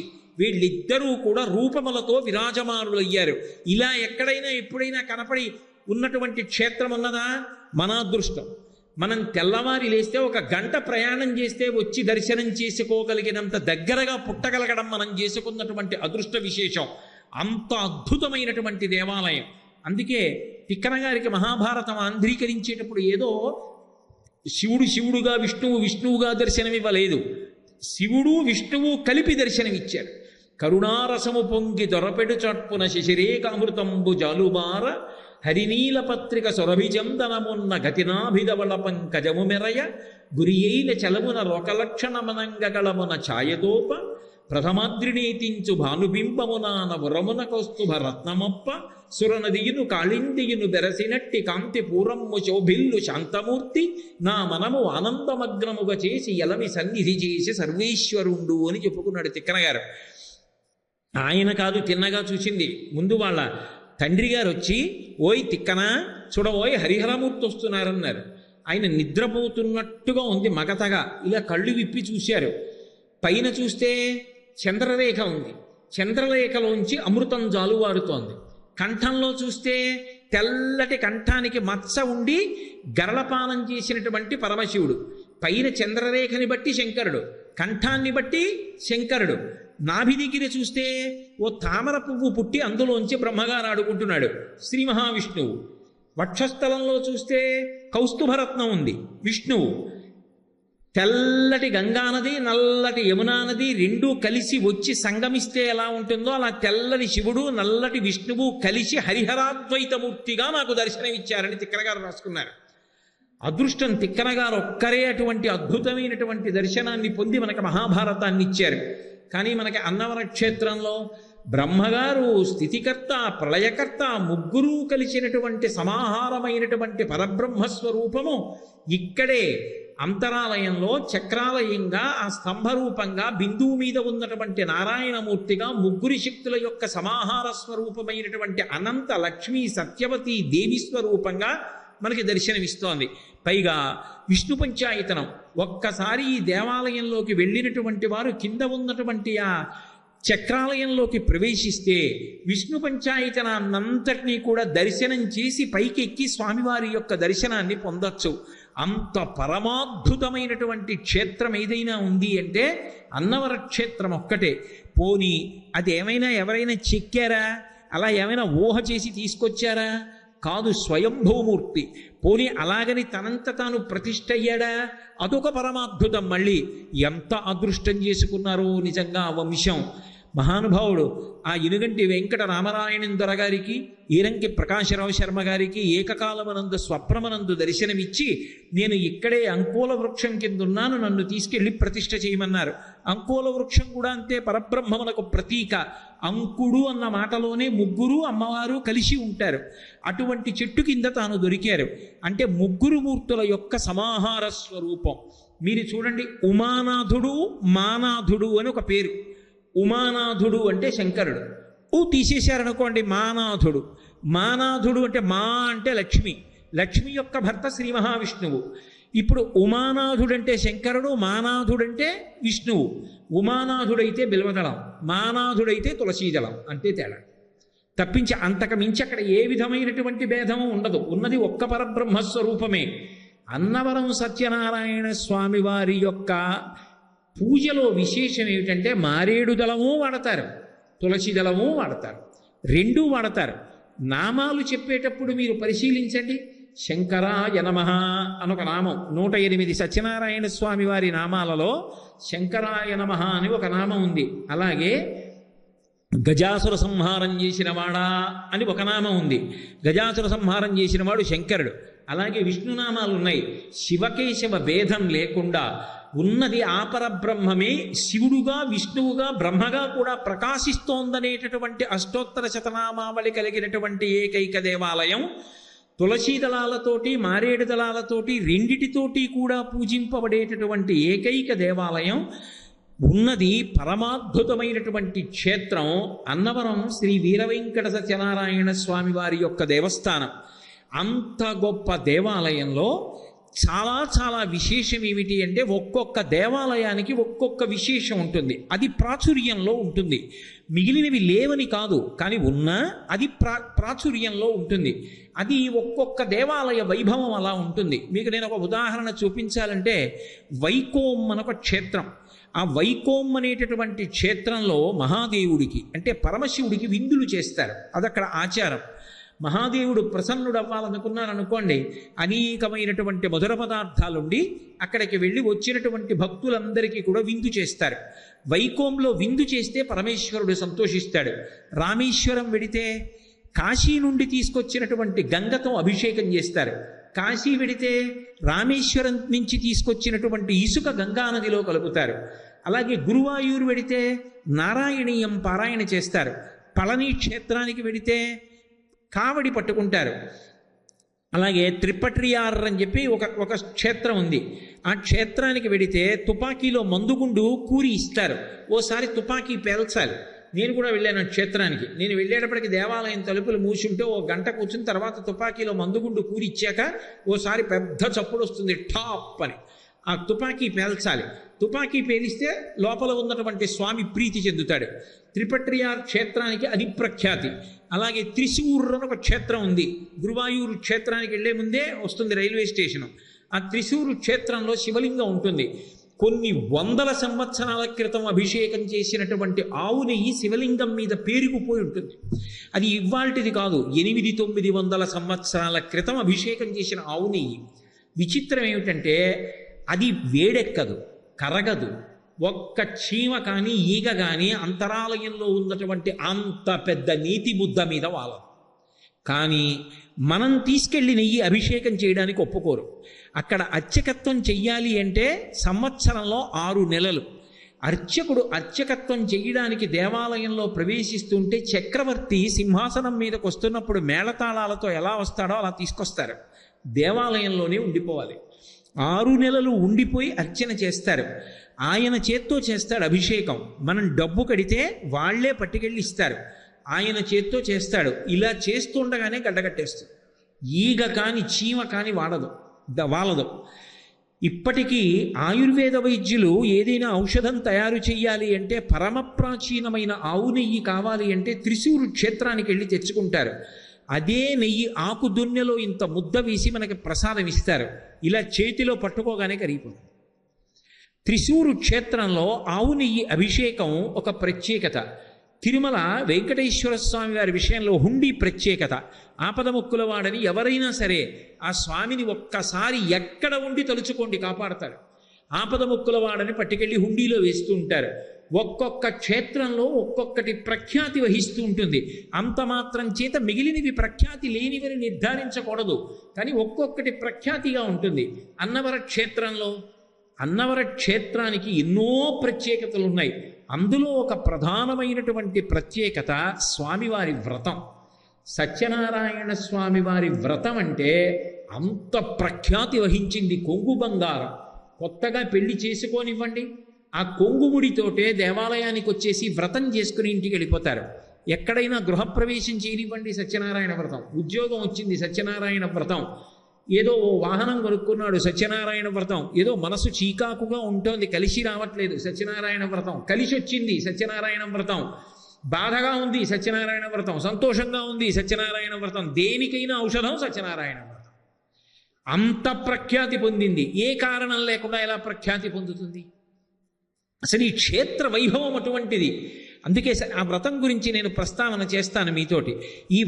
ఈ క్షేత్రానికి ఉన్నటువంటి పరమాద్భుతమైనటువంటి విశేషాలలో 3 శక్తి స్వరూపాలు ఈ దేవాలయం యొక్క ప్రాంగణం పైకెక్కే వరకు కాపు కాస్తూ ఉండడం ఒక విశేషం. కింద నేరెళ్ళమ్మ తల్లి, ఆమె ఇవాళ గ్రామదేవతగా ఉంది. ఆవిడికి వైశాఖ మాసంలో బహుళపక్షంలో షష్ఠి నాడు ప్రారంభం ఉత్సవాలు. చతుర్దశి నాడు జాగరణ చేస్తారు. అమావాస్య నాడు చేసేటటువంటి ఉత్సవంతో పూర్తయిపోతుంది. 8 రోజులు గరగలు ఊరేగిస్తారు. చైత్రమాసంలో వచ్చేటటువంటి బహుళపక్షంలో షష్ఠి తిథి నుంచి అమావాస్య పర్యంతం కింద ఉన్నటువంటి కనకదుర్గమ్మకి విశేషమైనటువంటి ఉత్సవాలు. ఆవిడికి కూడా అంతే, చతుర్దశి నాడు జాగరణ, అమావాస్యతో ఉత్సవాలు పూర్తవుతాయి. అంత వైభవాన్ని వహించినటువంటి తల్లి ఆ నేరెళ్ళమ్మ. అసలు ఈ కొండ ఎక్కడ ఉన్నది అన్న విషయంలో అనుమానం వస్తే మహానుభావుడు ఆ ఇనుగంటి వెంకట రామనాయుని దొరగారికి, ఈరంకి ప్రకాశరావు శర్మ గారికి ఇది ఈ రత్నాచలము, ఇది రత్నగిరి అని అంచనా దొరకడానికి అవకాశం ఇచ్చింది ఎవరు అంటే నేరెళ్ళమ్మ తల్లి. ఎందుకంటే ఆ తల్లి కొమరగిరిలో ఉండేదిట. ఇక్కడ కొండ లేదు, రత్నాలు లేదు, నేను రత్నగిరి ఎక్కడుంటుందో అక్కడికి వెళ్ళిపోతానని ఆ తల్లి బయలుదేరి వచ్చి ఇక్కడ నిలబడింది అంటారు పెద్దలు. ఆవిడ ఇక్కడికి వచ్చి నిలబడింది కాబట్టి ఇది రత్నగిరి అని గుర్తుపట్టారు. అటువంటి నేరెళ్ళమ్మ తల్లి గ్రామదేవతగా ఉండి కొండ కింద రక్షణ చేస్తూ ఉంటుంది. నేరెళ్ళమ్మ తల్లిని దాటి కొండ మీద 4 మెట్లు ఎక్కారనుకోండి, కనకదుర్గమ్మ తల్లి దర్శనమిస్తుంది. కనకదుర్గ అంటే బంగారు స్వరూపిణి అని, విజయవాడ కనకదుర్గమ్మ అని పిలుస్తాం మనం. కనకదుర్గమ్మ ద్విభుజి, 2 చేతులతో ఉంటుంది. అనంతలక్ష్మీ సత్యవతీదేవి కూడా అంతే. ఒక చెయ్యి ఇలా సాపి ఉంటుంది, ఒక చేత్తో అభయహస్తం. ఆ తల్లి లోకాన్నంతటినీ కూడా అనుగ్రహిస్తూ ఉంటుంది, ఇలా పద్మాన్ని పట్టుకుని ఉంటుంది. అలాగే కింద ఉన్నటువంటి కనకదుర్గమ్మ తల్లి కూడా 2 చేతులతో ఉంటుంది. ఒక చెయ్యి ఇలా చాపి ఉంటుంది, ఒక చేతిలో ఖడ్గాన్ని పట్టుకొని ఉంటుంది. దుర్గాదేవి ఎక్కడైనా ఉంది అంటే వాళ్ళ అదృష్టవంతులు. అన్నవర క్షేత్రానికి ఉన్నటువంటి వైభవం ఏమిటో తెలుసా? బహుశः నాకు తెలిసి ఉన్నంత వరకు ఎక్కడ ఇటువంటి క్రమం ఉండదు. ఒకటి, ఆ శక్తి స్వరూపిణి తనంత తాను కదిలి వచ్చి కొండ కింద నిలబడినటువంటి నేరెళ్ళమ్మ తల్లి గ్రామదేవతగా కాపు కాస్తూ ఉంటుంది. కొద్ది మెట్లెక్కగానే కనకదుర్గమ్మ కనపడుతుంది. దుర్గా అన్న మాటలోనే అంత శక్తి ఉంటుంది. ఆవిడ ఏం చేస్తూ ఉంటుంది అంటే దుఃఖాత్ గమయతేతి, ఆవిడ దుఃఖాన్ని పోగొడుతుంది. అందుకే పెద్దలు ఇప్పటికీ ఒక పని చేస్తారు. నిద్ర లేవగానే భూమికి నమస్కారం చేసి నిలబడి 3 మాటలు దుర్గా దుర్గా దుర్గా అంటారు అని పని మొదలు పెడతారు. దుర్గానామం చెప్పకుండా ఏ పని చెయ్యరు. నిద్ర లేచి నేల మీద నిలబడితే ఒక్కసారి దుర్గా దుర్గా దుర్గా అంటారు. ఎందుకని అంటే ఒక్కసారి దుర్గమ్మని తెలిచినంత మాత్రం చేత ఆమె దుఃఖాన్ని దూరం చేస్తుంది. అంత గొప్ప శక్తివంతురాలు. తిరుగులేని శక్తి స్వరూపాలలో ఒకటి దుర్గమ్మ. తంత్రశాస్త్రంలో ఏం చెప్తారంటే విష్ణు స్వరూపాల్లో పరిపూర్ణావతారం శ్రీకృష్ణావతారం. శ్రీకృష్ణావతారం పరిపూర్ణావతారం అన్న మాటకు అర్థం ఏమిటంటే అన్ని అవతారములలో ఉండేటటువంటి తేజస్సుని కూడా తనలోకి తీసుకోగలిగినటువంటి చైతన్యము కృష్ణావతారమునందుంది. అందుకని దాన్ని పరిపూర్ణావతారం అంటారు. విష్ణువు యొక్క అవతారములలో శ్రీకృష్ణావతారము ఎంత శక్తివంతమో పరిపూర్ణావతారమో, అమ్మవారి యొక్క అవతార విశేషముల యందు అంత పరిపూర్ణత్వము కలిగినటువంటి లక్షణమున్నది ఎవరు అంటే దుర్గమ్మ. అందుకే దుర్గా దుర్గా దుర్గా అంటే చాలు, ఆవిడ రక్షణ చేస్తుంది. దుర్గమాసురుడు అనేటటువంటి రాక్షసుణ్ణి సంహరించింది. అంతేకాదు, దుర్గతిం గమయతి దురయతీతి సా దుర్గా, దుర్గతులు పొందకుండా కాపాడుతుంది. అంటే దుష్టమైన ఆలోచనలు మనసులో బాగా స్థిరపడిపోయి చెయ్యరాని తప్పులు చేసి ఆ తప్పుల వలన పాపం మూట కట్టుకొని శరీరం పడిపోయిన తరువాత కొన్ని కోట్ల జన్మలు మళ్ళీ తిరియక్కుగా, అంటే భూమికి అడ్డంగా వెన్నుపా ఉండేటటువంటి ప్రాణిగా పుట్టవలసినటువంటి దౌర్భాగ్యాన్ని పోగొట్టి మంచి ఆలోచనలనిచ్చి మంచి కార్యాలు చేసేటట్టుగా మనిషిని తీర్చిదిద్దగలిగినటువంటి భావ ప్రచోదన చెయ్యగలిగినటువంటి బుద్ధి ప్రచోదన శక్తికి దుర్గా అని పేరు. అందుకే కాత్యాయనాయ విద్మహే కన్యకుమారి ధీమహి తన్నో దుర్గి ప్రచోదయాత్ అంటారు. ప్రచోదయాత్ అన్న మాటకు అర్థం ఏంటంటే మా బుద్ధులను ప్రేరేపించుగాక.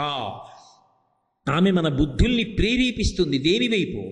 దుర్గతి వైపు నుండి తప్పించి సద్గతి వైపుకి నడిపిస్తుంది. పైగా దుర్గ ఎక్కడ ఉంటుందో అక్కడ నిర్భీతి, భయం ఉండదు. అందుకే భయహారిణి అని పేరు. భయాన్ని పోగొట్టగలిగినది దయాసముద్రము. అంతటి కారుణ్యము కలిగినటువంటి తల్లి ఎవరు అంటే దుర్గమ్మ. అందుకే ఎవరు పాపాత్మలో వారికి భయంకర స్వరూపంతో ఉగ్రమైన లక్షణంతో కనపడుతుంది. పరమ భాగవతోత్తములైనటువంటి వారికి కన్న తల్లిలా కాపాడుతుంది. అటువంటి దుర్గమ్మని పోతనగారంతటి వారు కీర్తించారు. అటువంటి తల్లి చేత ఖడ్గం పట్టుకుని కింద కూర్చుని ఉంటుంది విభుజి. ఆమె కనకదుర్గమ్మ మహాప్రసన్నమూర్తి. అటువంటి తల్లికి నమస్కారం చేసి కొండ మెట్లు ఎక్కుతారు. కొన్ని వందల మెట్లో వేల మెట్లో ఎక్కవలసిన అవసరం లేకుండా కొండ శిఖరం చేరడానికి అవకాశం కలిగినటువంటి పరమాద్భుతమైనటువంటి క్షేత్రములలో అగ్రగణ్యమైనటువంటి క్షేత్రం ఏదైనా ఉంటే అది అన్నవర క్షేత్రం. ఎందుకంటే నేరెళ్ళమ్మ దర్శనం చేసి కనకదుర్గమ్మ దర్శనం చేసి మెట్లెక్కి ఇక్కడికి రావచ్చు. వచ్చేటప్పుడు వనదుర్గ కనపడుతుంది. వనదుర్గ పరమాద్భుతమైనటువంటి స్వరూపం. నన్ను నమ్మండి, అన్నవర గ్రామంలో నివసించేటటువంటి ప్రజలు మహాదృష్టవంతులు. నేను ఎందుకు ఈ మాట అంటున్నానో తెలుసా? అసలు వనదుర్గా స్వరూపం వనమునందు ప్రతిష్ఠ చేయబడినది కానీ వనమునందున్నది కానీ కనపడడమే కష్టం. అసలు అలా ఉండదు. ఎక్కడైనా వనదుర్గని ప్రతిష్ఠ చెయ్యొచ్చు, కానీ అసలు వనదుర్గా తత్వం గురించి చెప్తూ పెద్దలు ఒక మాట అంటారు. నిజానికి నేను వనదుర్గా అన్న ఒక్క విషయం యొక్క తంత్రం, దాని విశేషాల గురించి చెప్పాలంటే ఎంతో సమయం అవసరం అవుతుంది. కానీ అంత దూరం వెళ్ళలేను కాబట్టి విహంగ వీక్షణంగా వనదుర్గా వైభవాన్ని ప్రస్తావన చేస్తాను. వనదుర్గ హోమం చేస్తూ ఉంటే వాడేటటువంటి మంత్రములు, ఆ శబ్దములు అంత శక్తివంతంగా ఉంటాయి. అందుకే కొన్ని అధ్యాయాలు దాటిన తరువాత 6వ నెల దాటిపోయినటువంటి గర్భిణీ స్త్రీ ఉంటే వినవద్దంటారు. ఆ శబ్దములు అలా ఉంటాయి. అంత గొప్పగా ఉంటుంది వనదుర్గ హోమం. ఆ తల్లి వనమునందు ప్రతిష్ఠింపబడుతుంది, వనమునందు నివాసం ఉంటుంది. ఆవిడకి ఒక విచిత్రమైన లక్షణం. ఆమె ఎందుకు అలా ఉంటుంది? ఆమె భయహారిణి అయి ఉంటుంది. వనదుర్గ ఎక్కడైనా ఉంది అంటే భయం పోయిందని గుర్తు. ఎప్పుడైనా వనదుర్గ దర్శనం చేశాడనుకోండి, వాడిని తరువుకొచ్చేస్తున్నటువంటి ఆపద ఏదైనా ఉంటే ఆవిడ పక్కకి తీసేస్తుంది. వాడు భయపడవలసిన అవసరాన్ని తీసేస్తుంది. వనమునందున్నది అన్న మాటకి 2 అర్థాలు. వనము భయహేతువు, ఒక్కటే గుర్తుపెట్టుకోండి. మనందరం ఊళ్ళో ఉంటాం. అదే నేను మంచి అరణ్యం మధ్యలో ఒక గొప్ప భవనం కట్టి, అయ్యా మీరు వెళ్ళి అందులో ఉండండి అన్నాను అనుకోండి, నేను ఏమీ మీరు ఇవ్వక్కర్లేదు ఉచితంగా ఉండండి అన్నా ఎవరు వెళ్ళి ఉండరు. ఎందుకు ఉండరు? అమ్మో అది కీకారుణ్యం అండి, అరణ్యంలో ఎక్కడుంటామండి అంటారు. అరణ్యము భయహేతువు. దేని వలన? అరణ్యము చోరులకు నివాస స్థానం, దొంగలుంటారు. అన్నిటిని మించి క్రూర మృగాలు ఉంటాయి, విషసర్పాలుంటాయి, భయంకరమైనటువంటి పక్షులుంటాయి. బాగా చీకటి పడిపోయిందనుకోండి, ఆ ప్రాంతంలో తిరగడానికి ఇష్టపడరు. అరణ్య ప్రాంతము అంటే భయహేతువు. వనము భయము ఈ 2 పర్యాయ పదాలు. అందుకే వనేవా హర్మ్యేవా అంటారు శంకరాచార్యులు వారు సౌందర్యలహరిలో. అమ్మవారి అనుగ్రహం పొందిన వాడికి హర్మ్యంలో ఉన్నా వనంలో ఉన్నా ఒక్కటే. వనదుర్గ అన్న మాటకు అర్థం ఏమిటో తెలుసా? ఆవిడ కాని ఉన్నదా వనమునందులు ఉన్నా భయం లేదు. ఆవిడ క్రూర మృగములు చెనకకుండా, భయంకరమైన సర్పములు చెనకకుండా, చోరులు దాడి చెయ్యకుండా కాపాడగలిగినటువంటి భయహారిణి. వనదుర్గ ఎక్కడ ఉన్నదో అక్కడ భయమన్న మాటకు తావులేదు. అంత గొప్ప స్వరూపం. వనదుర్గలో పెద్దలు ఒక విశేషం చెప్తారు. అరణ్య ప్రాంతం కానీ ఉన్నా, కొండ ఉన్నా ఆవిడ తిరుగుతుంది అంటారు. నేను అనేక చోట్ల పెద్దల వలన విన్నాను, కొన్ని విశేషాల్లో చదివాను. అనుభవజ్ఞులైనటువంటి విద్వాంసులకు తెలిసి ఉండాలి ఆ అనుభవం. బాగా చీకటి పడిన తరువాత ఇక్కడ కూడా వనదుర్గ ఈ దేవాలయాల చుట్టూ తిరుగుతుంది అంటారు. కాశీపట్టణంలో ఎలా అయితే ఆ తల్లి వారాహి తిరుగుతూ ఉంటుందో, తెల్లవారకట్ట దేవాలయ ప్రవేశం చేస్తుందో, అన్నవర క్షేత్రంలో వనదుర్గ విహారం చేస్తుంది అంటారు. ఆ వనదుర్గకి ఆ పేరు రావడానికి 2వ కారణం ఉంది. వనము అన్న మాటకి పర్యాయ పదం అరణ్యం. వేదాన్ని 3గా విభాగం చేస్తారు. చేసినప్పుడు ఒకటి సంహితాభాగము అంటారు, 2వది బ్రాహ్మణము, 3వది ఆరణ్యకము అంటారు. ఇందులో సంహితాభాగం అందరూ సాధారణంగా చదువుకుంటారు. సంహితాభాగం దేనికి వాడతారు అంటే, ఏదో కామ్యకర్మలు అంటే నాకు ఇది కలిసి రావాలి, నాకు ఈ కోరిక తీరాలి అని దేవతల్ని ఉద్దేశించి చేసేటటువంటి యజ్ఞంలో సంహితాభాగాన్ని వాడతారు. అదే యజ్ఞక్రతువులో బ్రాహ్మణాన్ని కూడా ఉపయోగిస్తారు. ఇవన్నీ కూడా కామ్యములు తీరి చిట్ట చివరికి దేనికి ప్రయోజనం అవుతాయంటే చిత్తశుద్ధికి కారణమవుతాయి. చిత్తశుద్ధి కలిగిన తరువాత ఆరణ్యకాన్ని పఠిస్తారు. దానికి నిజానికి ఆ పేరు ఎందుకు వచ్చింది అంటే వానప్రస్థ అయిపోయిన తరువాత ఆరణ్యకం జోలికి ఎడతారు అన్నారు. ఎందుకంటే ఇంకా వానప్రస్థు అన్న మాటకు అర్థం ఏంటంటే చాలు, అనుభవించవలసిన సుఖాలు అనుభవించాను, మనవణ్ణి చూసేశాను, ఇంకా ఎందుకు, కాబట్టి నేను ఈ నగరాన్ని విడిచిపెట్టేస్తానని దూరంగా ఉన్నటువంటి అరణ్యంలోకి వెళ్ళిపోయి భార్యతో కలిసి కుటీరం వేసుకుని ఉంటాడు. వేద హృదయము ఏది ఉంటుందో, ఏది జ్ఞానమునకు సంబంధించి ఉంటుందో, ఏది చదువుకున్నంత మాత్రం చేత ఆత్మతత్వము ప్రకాశిస్తుందో దాన్ని అరణ్యంతో కలిపి చెప్తారు. అందుకే బృహదారణ్యకోపనిషత్, చాలా పెద్ద అరణ్యము అనే ఉపనిషత్తుకు ఒక పేరు బృహదారణ్యకోపనిషత్.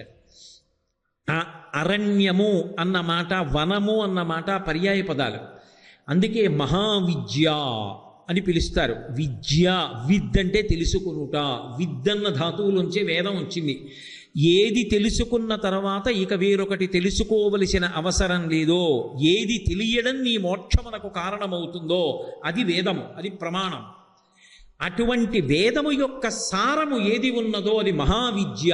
మహావిద్య అన్న మాటకి అర్థం ఏంటంటే మోక్ష విద్య. ఆ విద్య బంధనాలన్నింటినీ కూడా తెంచేస్తుంది. అది సంచితాన్ని ప్రారబ్ధాన్ని కాల్చేస్తుంది. కాల్చేసి ప్రారబ్ధాన్ని అనుభవించక తప్పదు, సంచితం అంతా కాలిపోతుంది. కాబట్టి ఆగామి ఉండదు, ఇక మళ్ళీ జన్మ ఎత్తవలసిన అవసరం ఉండదు. కేవలము ప్రారబ్ధము పూర్తయిపోయే వరకు మాత్రమే ఉంటాడు. విడిచిపెట్టిన బాణాన్ని వెనక్కి తీయడం ఎలా కుదరదో అలా ఈ వచ్చినటువంటి శరీరం కష్టమో సుఖమో పడిపోతుందంతే. తాను సాక్షి మాత్రంగా ఉండి శరీరాన్ని విడిచిపెట్టేసి అద్వైతానుభూతి యందు ఓలలాడి విడుదల పొందుతాడు. ఆ విడుదల పొందేటటువంటి ప్రక్రియకు మోక్షం అంటారు. ఆ మోక్షమునకు కారణమైనటువంటి వేదసారాన్ని ఆరణ్యకం. ఆ ఆరణ్యమునకు మరొక పర్యాయ పదము మహావిద్య. ఆ మహావిద్య ఎక్కడ పారాయణ చేస్తారంటే వనదుర్గ ఉంటే పారాయణ చేస్తారు. వనదుర్గ ఉన్న చోట మహావిద్య పారాయణ అవుతూ ఉంటే ఒకసారి వెళ్ళి కూర్చుంటే చాలు, వాడు ధన్యుడు. నేను ఇక్కడ విన్నాను, ఎవరు పిఠాపురం నుంచి ఒక విద్వాంసుడు వస్తూ ఉంటారట. పరమ నియమంతో వారు వనదుర్గ దేవాలయంలో కూర్చుని మహావిద్య పారాయణ చేస్తూ ఉంటారు. అది దొరకమంటే దొరికే అవకాశం కాదు. అన్నవర క్షేత్రవాసులు అదృష్టవంతులు. అటువంటి వనదుర్గని దర్శనం చేసుకోవచ్చు. విశాలమైనటువంటి ముఖమంటపం. ఆవిడ దగ్గరికి వెళ్ళి ఏం అడగక్కర్లేదు, ఓసారి నేల మీద పడిపోతే చాలు. ఆడవాళ్ళైతే నేల మీద కూడా పడక్కర్లేదు, పంచాంగ నమస్కారం చేస్తే చాలు. వక్షస్థలం కానీ తొడల పైభాగం కానీ పొట్ట కింద భాగం నేలకి తగలకూడదు. ఎందుకంటే ఎందులోంచి సృష్టి వస్తోందో, దేని చేత సృష్టి పోషింపబడుతోందో అవి రెండు నేలకి నా ముందు కూడా తగలక్కర్లేదని భగవంతుడంతటి వాడు గౌరవించాడు. అందుకని స్త్రీలు పంచాంగ నమస్కారం, పురుషుడు స్వర్ణదండంలా పడిపోతే చాలు వనదుర్గ దగ్గర, ఆవిడ అనుగ్రహం కలుగుతుంది. అందున విశేషించి ఇది మీరు ఎప్పుడు వింటున్నారు, చైత్రమాసం. చైత్రమాసంలో దుర్గమ్మ తల్లి పట్టు చాలా విశేషంగా ఉంటుంది. అందుకే ఈ 9 రోజులు వసంత నవరాత్రులు అంటారు. నిజానికి ఈ 9 రోజుల్లో ప్రధానంగా ఎవరిని పూజ చేస్తారంటే శారదని పూజ చేసి శారదానుగ్రహం పొందుతారు. ఆ శారద ఒకరు, మహావిద్యాస్వరూపిణి అయినటువంటి వనదుర్గ ఒకరు కాదు. అందున ఇవాళ మంగళవారం. అందుకే నేను కూడా ఇవాళ ఉపన్యాసానికి వచ్చే ముందే కింద కనకదుర్గని వనదుర్గని దర్శనం చేసుకుని నమస్కారం చేసుకుని వేదిక మీదకి వచ్చాను. మంగళవారం ప్రారంభంలో కుజహోర ఉంటుంది. ఏ ప్రమాదం రాకుండా కాపాడగలిగినటువంటి అద్వితీయమైనటువంటి శక్తి స్వరూపం కనకదుర్గ, వనదుర్గ. పోనీ ఏదో 800 మెట్లు ఎక్కిన తర్వాత కనకదుర్గ కనపడుతుంది, తర్వాత 1000 మెట్లు ఎక్కిన తర్వాత వనదుర్గ కనపడుతుందని బెంగ పెట్టుకోవలసిన అవసరం లేదు. అలా కొండ కిందకు వచ్చేటప్పటికే కొండ పాదాల దగ్గర నేరేళ్ళమ్మ దర్శనం, 10 మెట్లు ఎక్కేటప్పటికే కనకదుర్గమ్మ దర్శనం, మరికొద్ది మెట్లు ఎక్కేటప్పటికే వనదుర్గ దర్శనం. ఎంత అద్భుతం! అటువంటి మహావిద్యాపారాయణ వనదుర్గా సన్నిధానంలో చేస్తారు. ఎందుకంటే ఆ తల్లి మహావిద్యా పారాయణ చేత మహాప్రసన్నురాలై సాత్విక రాజసిక తామసిక పూజలు అంటారు. అందులో పరమసాత్విక పూజ ఏది అంటే మహావిద్యా పారాయణం చేయడం, అందున వనదుర్గ సమక్షం. అందున వనదుర్గని ప్రతిష్ఠ చేయడం వేరు. ఇలా వనంలో కొండ మీద ఒక తల్లి అలా వెలిసి ఉండడం నాకు తెలిసినంత వరకు బహుశः ఈ జిల్లాలు మొత్తం మీద అన్నవర క్షేత్రంలో ఉన్న వనదుర్గ తప్ప ఇంకెక్కడా కనపడదు. అది అన్నవర క్షేత్ర వైభవం. పైగా ప్రతి పౌర్ణమి నాడు కూడా ప్రత్యంగిరా హోమం జరుగుతుంది. దశమహావిద్యల్లో ఒకటైనటువంటి ప్రత్యంగిరా మహాహోమం చేస్తారు. ప్రతి శుక్రవారం నాడు చండీపరదేవతకి హోమం జరుగుతుంది. చెడి కోపనే ఇది చండీహి అని ఉత్పత్తి. చండీదేవి ఉగ్రస్వరూపంగా చెప్పబడుతుంది, కానీ గొప్ప ప్రేమ కలిగిన తల్లి. ఏదో పర్వతం నుంచి కింద పడిపోతోందనుకోండి గంగానది, దాని కింద తల పెట్టలేకపోవచ్చు. అంత మాత్రం చేత అక్కడ ఉగ్రస్వరూపం అంటానా? నేను వెళ్ళి స్నానం చెయ్యగలను కాబట్టి కాశీపట్టణంలో ఉన్నటువంటి గంగ ప్రసన్నంగా ఉందంటానా? అమ్మ పిల్లవాడు తప్పు చేస్తే ఇలా అంటుంది కోపంగా. అమ్మ ఎందుకు కోపంగా ఉంది? పిల్లవాడిని దారిలోకి తీసుకురావడానికి. చండీపరదేవత అంతే. కలియుగంలో అత్యంత శక్తివంతమైన సాధనంగా చెప్పబడేది అంటే చండీహోమం. అటువంటి చండీహోమం ఒక వనంలో ఒక కొండ మీద జరగడం మరింత గొప్ప విశేషం. అటువంటి చండీహోమం వెనక కనకదుర్గమ్మ నేరెళ్ళమ్మ ఉండగా, ముందు సీతారాములు సత్యనారాయణుడు అనంతలక్ష్మీ సమేత అనంతలక్ష్మీ సత్యవతీదేవి ఉండగా, మధ్యలో వనదుర్గ దేవాలయంలో చండీహోమం జరిగేటటువంటి అదృష్టం పట్టిన గుడి ఏదైనా ఉంటే అన్నవరం ఒకటే.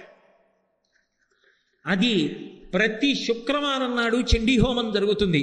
ఇటువంటి ప్రదేశంలో చండీహోమానికి యాజమాన్యం తీసుకోవడం, ఇక్కడ చండీహోమం చేసుకోవడం, చండీహోమం చూడడం అంటే ఏం మాటలా? ఎంత అదృష్టం ఉంటే, ఎంత పుణ్యం ఉంటే అంతటి అద్భుతాన్ని అవకాశంగా తీసుకోగలుగుతాడు. పైగా సాధారణంగా ఎక్కడైనా వనదుర్గ దేవాలయం ఉంటే చాలా చిన్న ముఖమంటపం ఉంటుంది. పెద్ద 10 మంది కూడా లోపల పట్టే అవకాశం ఉండదు. కానీ ఒక్క అన్నవర క్షేత్రంలో ఉన్నటువంటి వనదుర్గ దేవాలయానికి ఉన్నటువంటి ముఖమంటపం ఎంత పెద్దది అంటే, చండీహోమం జరుగుతుంటే సునాయాసంగా ఒక 200-300 మంది కూర్చోవచ్చు. అంతమంది కూర్చుని చండీహోమం చూడవచ్చు. ఇంతమంది వేదం చదువుకున్నటువంటి పండితులు తిరుగాడుతూ ఉంటారు. అంత గొప్ప క్షేత్రం. మహావిద్య పారాయణ ప్రతి శుక్రవారం రాత్రి కూడా అమ్మవారికి కుంభం పోస్తారు. ఇన్ని వైభవాలతో కూడుకున్నటువంటి పరదేవత యొక్క క్షేత్రము, విరాజమానమైనటువంటి దేవాలయం ఉన్నటువంటి క్షేత్రం ఒక్క అన్నవర క్షేత్రం. అటువంటి అన్నవర క్షేత్రంలో వనదుర్గ తల్లి వెలిసి ఉంది. వనదుర్గ అంత గొప్పదై ఉండడం ఒకెత్తైతే, ఆ వనదుర్గ దేవాలయం దాటి వచ్చిన తరువాత సీతారామచంద్ర ప్రభువు ఈ దేవాలయానికి అంతటికీ కూడా రక్షకుడు. కొండ పైకి వచ్చేస్తే సీతారామచంద్రమూర్తి దేవాలయానికి అంతటికీ కూడా క్షేత్రపాలకుడై ఉంటాడు. అంటే మీరొక్కటి ఆలోచించండి. నేను వీధిలోకి వెళ్ళాను అనుకోండి, ఏవో చెప్పులు వేసుకుంటాను, పంచె కట్టుకుంటాను, లాల్చీ వేసుకుంటాను, ఉత్తరీయం వేసుకుంటాను, మెడలో ఓ రుద్రాక్షమాల వేసుకుంటాను, కళ్ళజోడు పెట్టుకుంటాను, సరే ఉంగరం ఎప్పుడు ఉంటుందనుకోండి, ఇవన్నీ పెట్టుకుని ఎడతాను. నేను వీధిలోంచి తిరిగి వచ్చేసిన తరువాత ఇంటికి వెళ్ళి చెప్పులు వీధిలో వదిలేస్తాను. ఈ పుష్పమాల గుమ్మానికి తగిలిస్తాను. ఇంకొంచెం లోపలికెళ్ళి ఈ లాల్చీ విప్పి దండం మీద పడేస్తాను, పంచె దండం మీద పడేస్తాను, స్నానం చేసి ఓ చలువు బట్ట కట్టుకుంటాను. నిద్రపోయే ముందు రుద్రాక్షమాల మాత్రం ఎక్కడ పెడతానో మీకు కూడా చెప్పకూడదు కదూ. ఎలా చెప్తా సభలో? కానీ భద్రంగా దాచనా? భద్రంగా దాస్తాను. ఎందుకని? అది బంగారంతో చేయబడిన రుద్రాక్షమాల, పైగా మా గురువుల చేత కటాక్షింపబడిన మాల. కాబట్టి నేను జాగ్రత్తగా ఉంచుకోవాలా వద్దా? చెప్పులు వీధిలో విప్పినట్టు రుద్రాక్షమాల వీధిలో పడేసేడతానా? వెళ్ళను. ఏది పరమభద్రమో దానికి ఎక్కువ రక్షణలు పెడతాను. సత్యనారాయణ స్వామిని చేరుకోవాలంటే వీళ్ళ అనుమతులు తీసుకుంటే తప్ప వెళ్ళడానికి కుదరదు. ఇన్ని రక్షణలు పెట్టబడ్డాయంటే ఆయన ఎంత దివ్యమంగళమూర్తి అయి ఉండాలి. అంతటి ప్రసన్నుడు. ఒరే అలా అన్నానని నేను ఎక్కడో కూర్చుంటే పాపం మీరు రాలేర్రా అని 365 రోజులు రైల్లోనైనా బస్సులోనైనా వచ్చి చాలా సునాయాసంగా ఒంట్లో కొద్ది ఓపిక ఉన్నా కూడా ఎక్కడానికి సాధ్యమైనన్ని తక్కువ మెట్లతో ఉన్నటువంటి క్షేత్రంలో విలిచి ఇంతమంది అమ్మల దర్శనం చేసిన తర్వాత సీతారామచంద్ర ప్రభు దర్శనం చేసుకుని మనం దర్శనం చేసుకోవడానికి యోగ్యమైన రీతిలో మహానుభావుడు విలిచి ఉన్నాడు. ఎంత అదృష్టవంతులం మనం. అంత గొప్ప క్షేత్రం.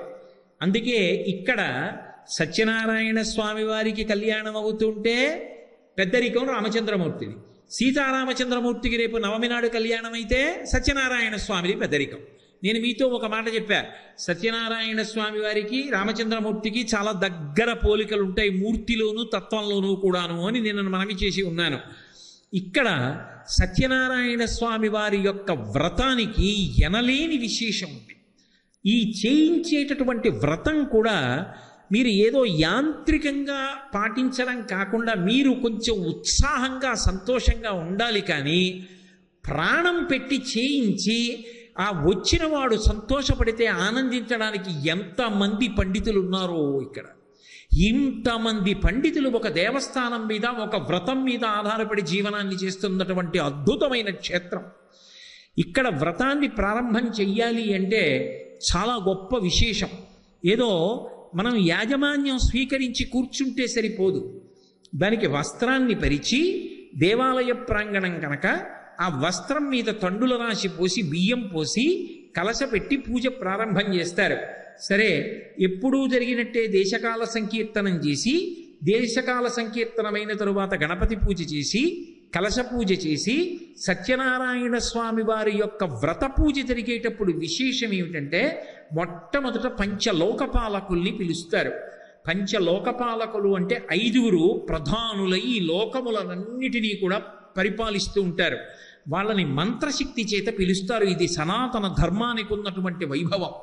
ఇంత సభ జరుగుతుంటే ఇన్ని వేల మంది కూర్చుని ఉండగా ఎవరో ఒకరు లేచి కోటేశ్వరరావు గారు అని పెద్దగా అరిచారనుకోండి, నా భావతంత్రులు తెగిపోయి ఎవరా అలా అరిచిందని ఒక్కసారి అటువైపు చూస్తానా చూడనా, నా పేరు పెట్టి పిలిచినంత మాత్రం చేత నా దృష్టి అటువైపుకి తిరిగి చూడడం నా లక్షణం అయితే స్వరప్రోక్తంగా స్వరంతో కూడుకున్నటువంటి మంత్రంతో దేవతల్ని పిలిస్తే దేవతాశక్తులు బయలుదేరి వస్తాయి. మరి మాకెందుకు కనపడవండి అంటే ఆ తేజస్సు నిండిన వాడికి కనపడతాయి. ఆ తేజస్సు ఇవాళ మన ఎందుకు క్షయమైపోయింది.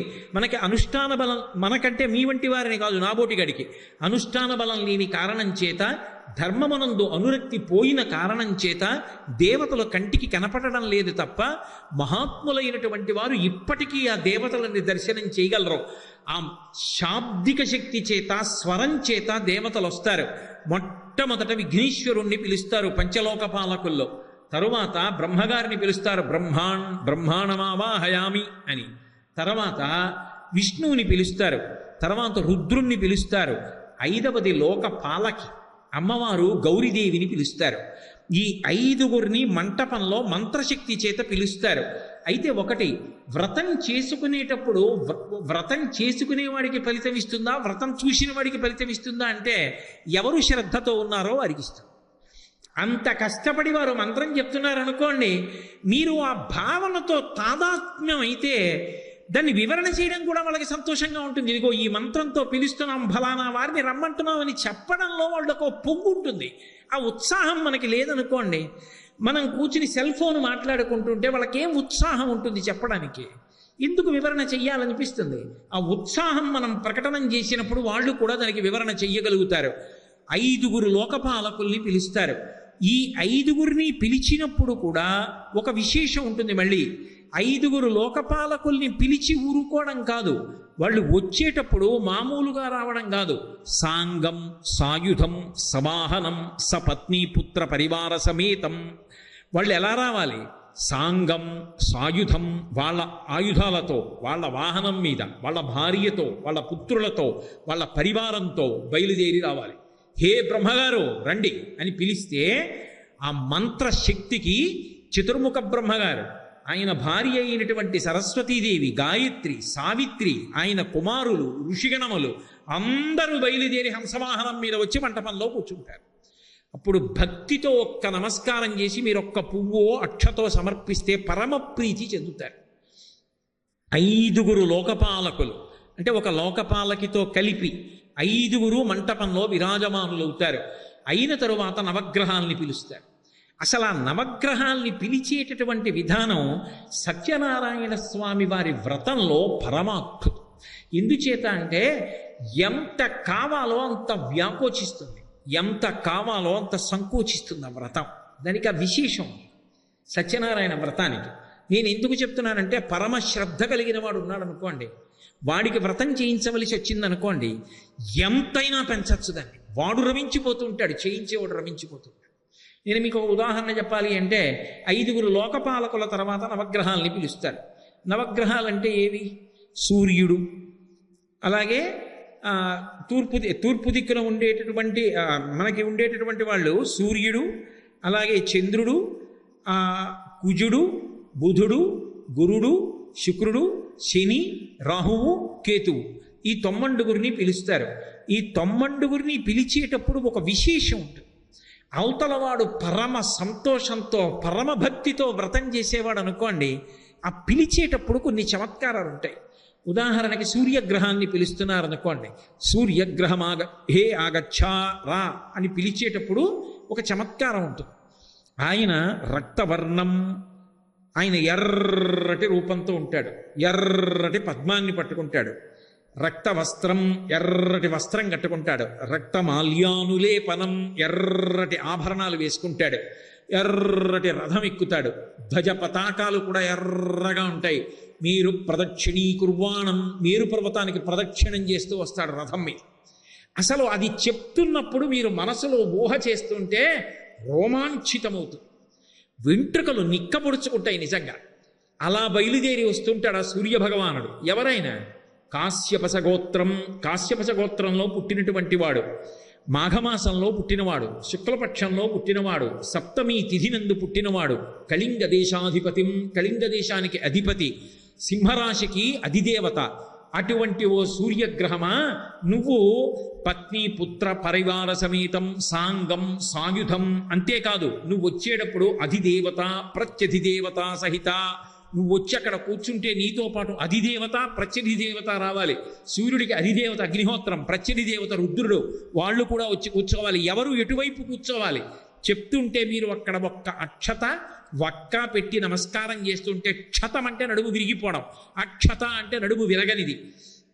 ఆ ఉత్సాహం ఉన్నవాడు ఉన్నాడు అనుకోండి, ఆయన ఏ రాశికి చెందినవాడు, ఏ నక్షత్రంలో పుట్టాడు, ఎప్పుడు పుట్టాడు, ఏ రాజ్యాన్ని పరిపాలిస్తూ ఉంటాడు, రథం ఎలా ఉంటుంది, పతాకం ఎలా ఉంటుంది, ఆయన వేసుకునే మాలలు ఏ రంగులో ఉంటాయి, ఎటువంటి ఆభరణాలు పెట్టుకుంటాడు, ఎటువంటి వస్త్రాలు కట్టుకుంటాడు, ఆయన ఏ దేశాన్ని పరిపాలన చేస్తుంటాడు, ఎప్పుడు పుట్టాడు, ఎలా వస్తాడు, ప్రదక్షిణంగా వస్తాడా అప్రదక్షిణంగా వస్తాడా, ఇవన్నీ చెప్తుంటే మీరు నమ్మండి. సత్యనారాయణ వ్రతం చేస్తుంటే లోకపాలకుల్ని నవగ్రహాల్ని పిలుస్తుంటే ఒళ్ళు రోమాంచితమైపోయి ఏదో చెవులలో ఒక అద్భుతమైనటువంటి శబ్దం వినపడుతుంది. వాళ్ళు వాహనం ఎక్కొచ్చేస్తున్నట్టుగా, వాళ్ళు వచ్చి తిన్నగా విమానాలన్నీ విమానాశ్రయాల్లో దిగిపోయినట్టు వాళ్ళ వాహనాల మీద వచ్చి ఆ మంటపంలోకి దిగుతారు.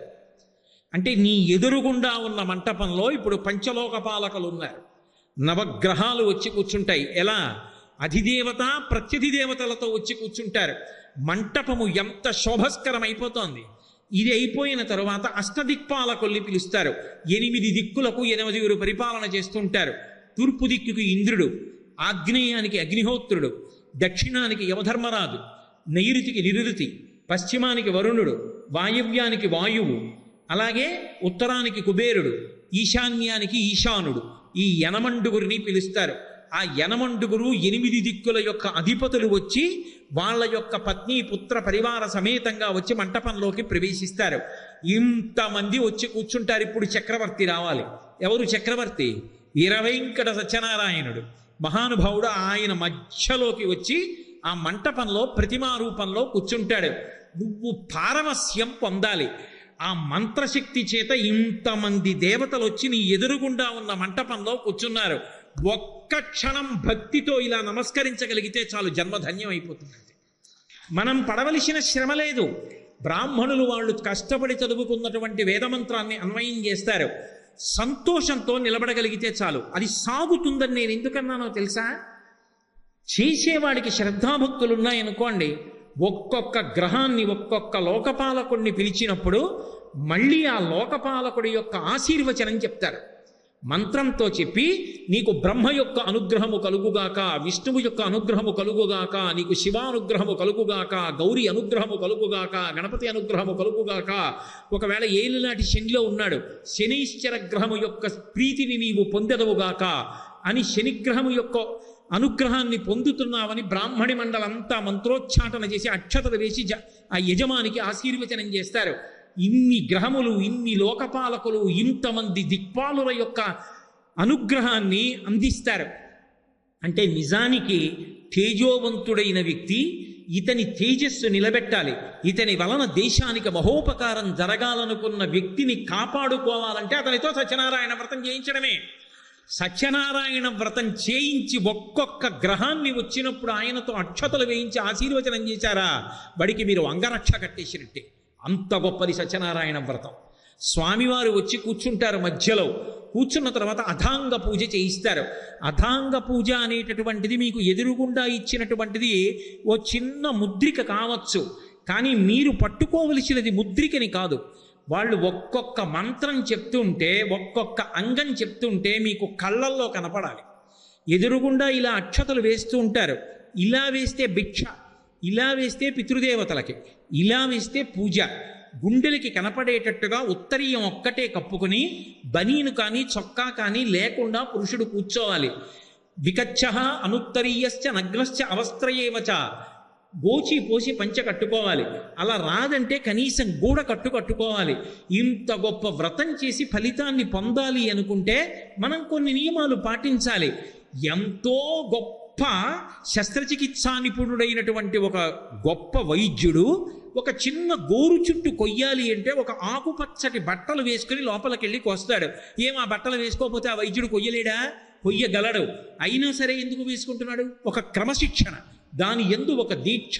ఒక పోలీస్ కానిస్టేబుల్ ఎప్పుడు యూనిఫామ్ వేసుకుని ఎందుకు నిలబడుతున్నాడు? తన కర్తవ్యత నిష్ఠ. రోహిణీ కార్తీ కానివ్వండి, ఎండ మండిపోతుండనివ్వండి, పాదాలు నల్లటి బూట్లలో మగ్గిపోతుండనివ్వండి, పైన పెట్టుకున్న టోపీలో తల ఉడికిపోతూ ఉండనివ్వండి, ఇంతమందికి ప్రమాదం లేకుండా నేను నిలబడి రక్షిస్తున్నానన్న తృప్తి అతనికి ఆ బట్టలోంచి వస్తోంది, రంగులోంచి వస్తోంది. ఆ క్రమశిక్షణ వేదం విధించినప్పుడు మనం వస్త్రధారణలో కూడా పాటించాలి. చక్కగా అటువంటి బట్ట కట్టుకుని వచ్చి కూర్చుని వ్రతం చేసుకోవాలి. అలా కూర్చుని వ్రతం చేస్తే అథాంగ పూజ చెప్తారు. ఆ స్వామిని కింద నుంచి పైకి చూడమంటారు. పాదౌ పూజయామి, గుల్భౌ పూజయామి, ఏదో అలా పైకి రావడం మొదలవుతుంది. అలా పైకి రావడం మొదలైనప్పుడు జానుని పూజయామి, ఊరూం పూజయామి, కటిం పూజయామి, ఉదరం పూజయామి, వక్షస్థలం పూజయామి, భుజౌ పూజయామి, కంఠం పూజయామి, ఏదో వక్త్రం పూజయామి, దంతాన్ పూజయామి, శిర పూజయామి, సర్వాణ్యంగాని పూజయామి అంటారు. యాంత్రిక పూజ చేయకూడదు అథాంగ పూజలో. కళ్ళు మూసుకు కూర్చుంటే పాదౌ పూజయామి అనేటప్పటికీ ఆయన యొక్క 2 పాదముల మీద నా చేతిలో ఉన్నటువంటి అక్షతలు పడాలి. మీరు ఇలా వేయకపోయినా దోషం రాదు. అథాంగ పూజలో మీరు కళ్ళు మూసి కూర్చుంటే చాలు. మీరు ఇలా వేస్తున్నట్టు భావన చేస్తే ఆయన మైకు పట్టుకుని పూజ చేయిస్తూ పాదౌ పూజయామి అన్నారనుకోండి, మీరు ఇలా వేస్తే మీరు వేసిన అక్షతలు స్వామి పాదముల మీద పడాలి. గుల్భౌ పూజయామి అన్నారనుకోండి, ఆయన యొక్క చీలమండల మీద పడాలి. ఏదో జానుని పూజయామి ఆయన మోకాళ్ళ మీద పడాలి. ఊరూం పూజయామి ఆయన తొడల మీద పడాలి. కటిం పూజయామి ఆయన నడుం మీద పడాలి. ఉదరం పూజయామి ఆయన పొట్ట మీద పడాలి. వక్షస్థలం పూజయామి స్వామి గుండెల మీద వెయ్యాలి.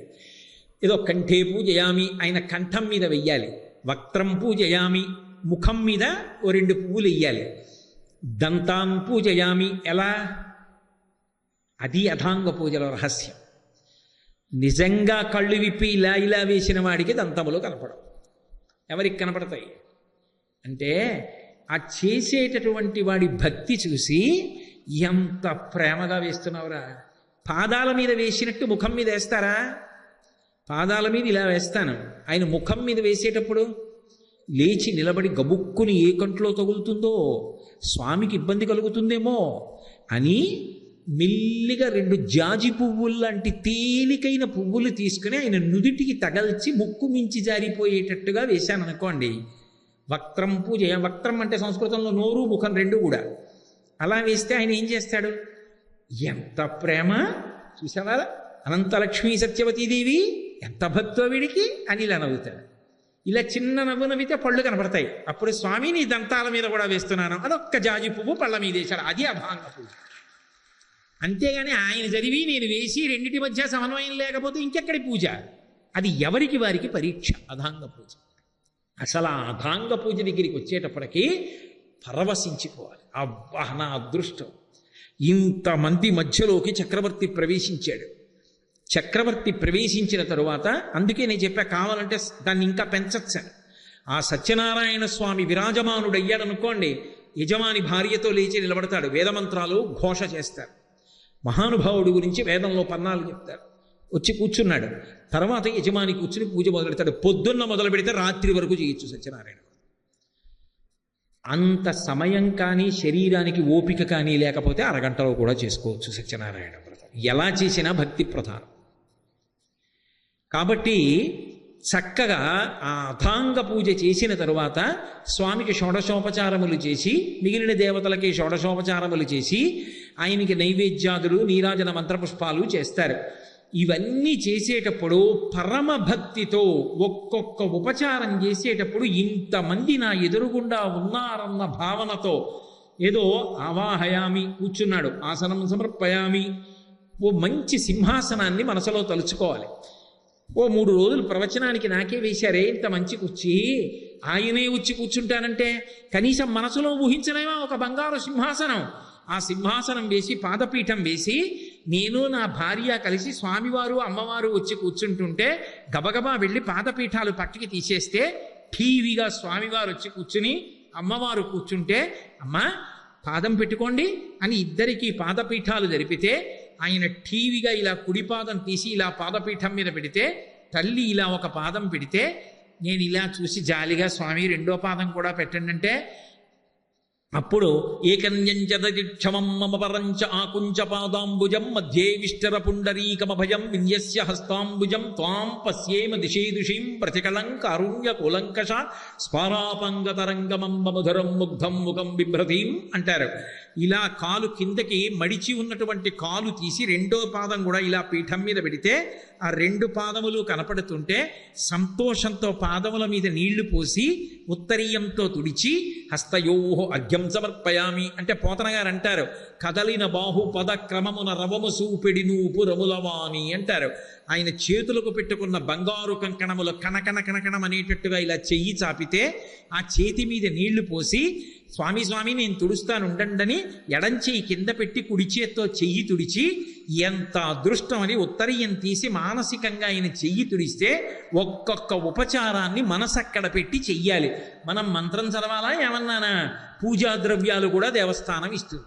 ఇది అయిపోయింది అది అయిపోయిందన్న భావన లేదు. అక్షత ఒక్కటి ఉంటే చాలు అన్నీ అందులోకి వచ్చేస్తాయి. మనసు అక్కడ నిలబెట్టి చక్కగా ఉపచారాలు చేసి ఆ వ్రతంలో పూజని పూర్తి చేసి స్వామికి ఇచ్చేటటువంటి ప్రసాదం బహుశ్రేష్టం. అసలు ఇప్పటికీ లోకంలో ఒక మాట అంటూ ఉంటారు, సత్యనారాయణ స్వామి వారి ప్రసాదం ఇంట్లో ఎంత వండినా అన్నవరంలో వండినట్టు రాదండి అంటారు.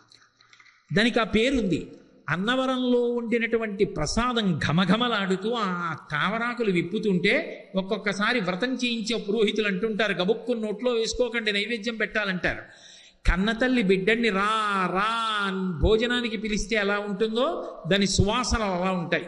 అటువంటి పదార్థాన్ని వాళ్లే వండి చక్కగా తెచ్చి ఆకులో పెట్టి ఇస్తే ప్రత్యక్షంగా యజమాని ఇన్ని ఉపచారములు చేసి వ్రతం చేసుకోవడానికి అవకాశం ఉన్నటువంటి అద్భుతమైన క్షేత్రము అన్నవరం ఒక్కటే.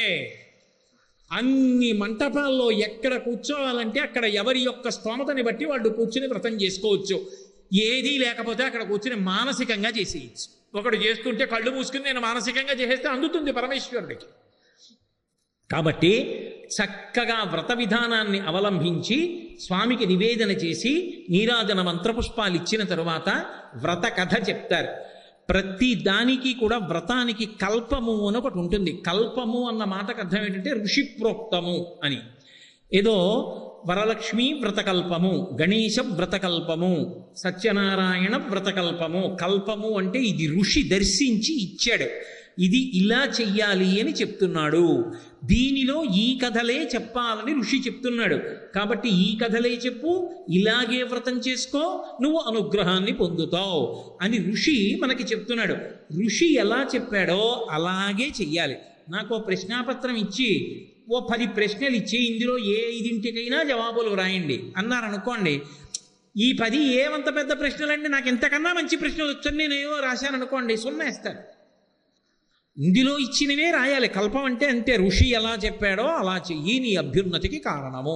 సూక్తము అని ఒక మాట, సూక్తం చాలా బాగా చెప్పబడినది, అది చెప్తే చాలు. శ్రీ సూక్తం, భూసూక్తం, నీలా సూక్తం, మంజు సూక్తం, రుద్ర సూక్తం, పురుష సూక్తం, నారాయణ సూక్తం, వాటిల్లాగే ఇది కూడా కల్పం. ఋషి చెప్పాడు అలా చెయ్యి, దాన్ని నువ్వు ఇంకేమీ ఆలోచించవలసిన అవసరం లేదు. ఇప్పుడు నువ్వు పూజ పూర్తయిన తర్వాత భక్తి శ్రద్ధలతో కథ వినాలి. ఏమంటే ఎన్ని మాటలు విన్నా ఆ కథేనా? మేము వ్రతాలు చేసి చేసి పెళ్లి చేసుకున్నప్పుడు చేసాం, ఉపనయనానికి చేసాం, గృహప్రవేశానికి చేసాం, ప్రతి పౌర్ణమికి చేస్తాం, ప్రతి ఏకాదశికి చేస్తాం, నదీ తీరంలో చేస్తాం, దేవాలయంలో చేస్తాం, అన్నవరం వస్తే చేస్తాం, ఇంటికిడితే చేస్తాం, మాకే వచ్చేసింది. ఆ కథ చెప్పగలను. ఆ కథే అంటే కొంచెం యాంత్రికంగా ఉంటుంది, ఇంకో కథ చెప్పుకోకూడదండి. కాదు, ఆ కథే విను. ఎందుకు వినాలి ఆ కథ అంటే బాహ్య కథ కాదు, అందులో ఒక అద్భుతం ఉంది. నువ్వు ఎంత ఆలోచించగలిగితే నీ జీవితాన్ని సంస్కరించుకోగలిగిన అన్ని రహస్యాలు అందులోంచి పైకి పెళ్ళుబుకుతాయి. బావి తవ్వేవాడు భూమిని తవ్వుతూ వెళ్ళగా బండ అడ్డుపడితే బదలగొట్టినప్పుడు అందులోంచి జల పైకి తన్నినట్టు ఆ కథ గురించి ఆలోచన చేస్తే చేస్తే చేస్తే ఎన్ని ఆధ్యాత్మిక రహస్యాలు అందులోంచి బయటికి వస్తాయి. అందుకే కథని జాగ్రత్తగా వినండి అంటారు.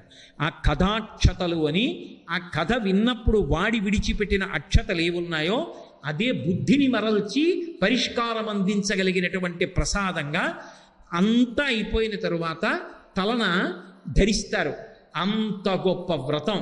ఆ వ్రతం చివర చెప్పబడేటటువంటి కథ ఏమిటి, ఆ కథ ఎన్ని అధ్యాయాలుగా ఉంది, అసలు సత్యనారాయణ స్వామి వారి కథ ఎందు దాగి ఉన్నటువంటి అద్భుతమైన ఆధ్యాత్మిక రహస్యాలు ఏమిటి, ఎందుకు ఆ వ్రతం చేసుకుని కథ విన్నంత మాత్రం చేత వ్యక్తి పరిణతి పొందుతాడు, ఈ విశేషాలన్నింటినీ మళ్ళీ రేపు సాయంకాలం 6:30 మనం కలుసుకున్నప్పుడు నా చేత సత్యనారాయణ స్వామి ఎంత పలికిస్తే అంతా పలికించి ధన్యులమవుదాం.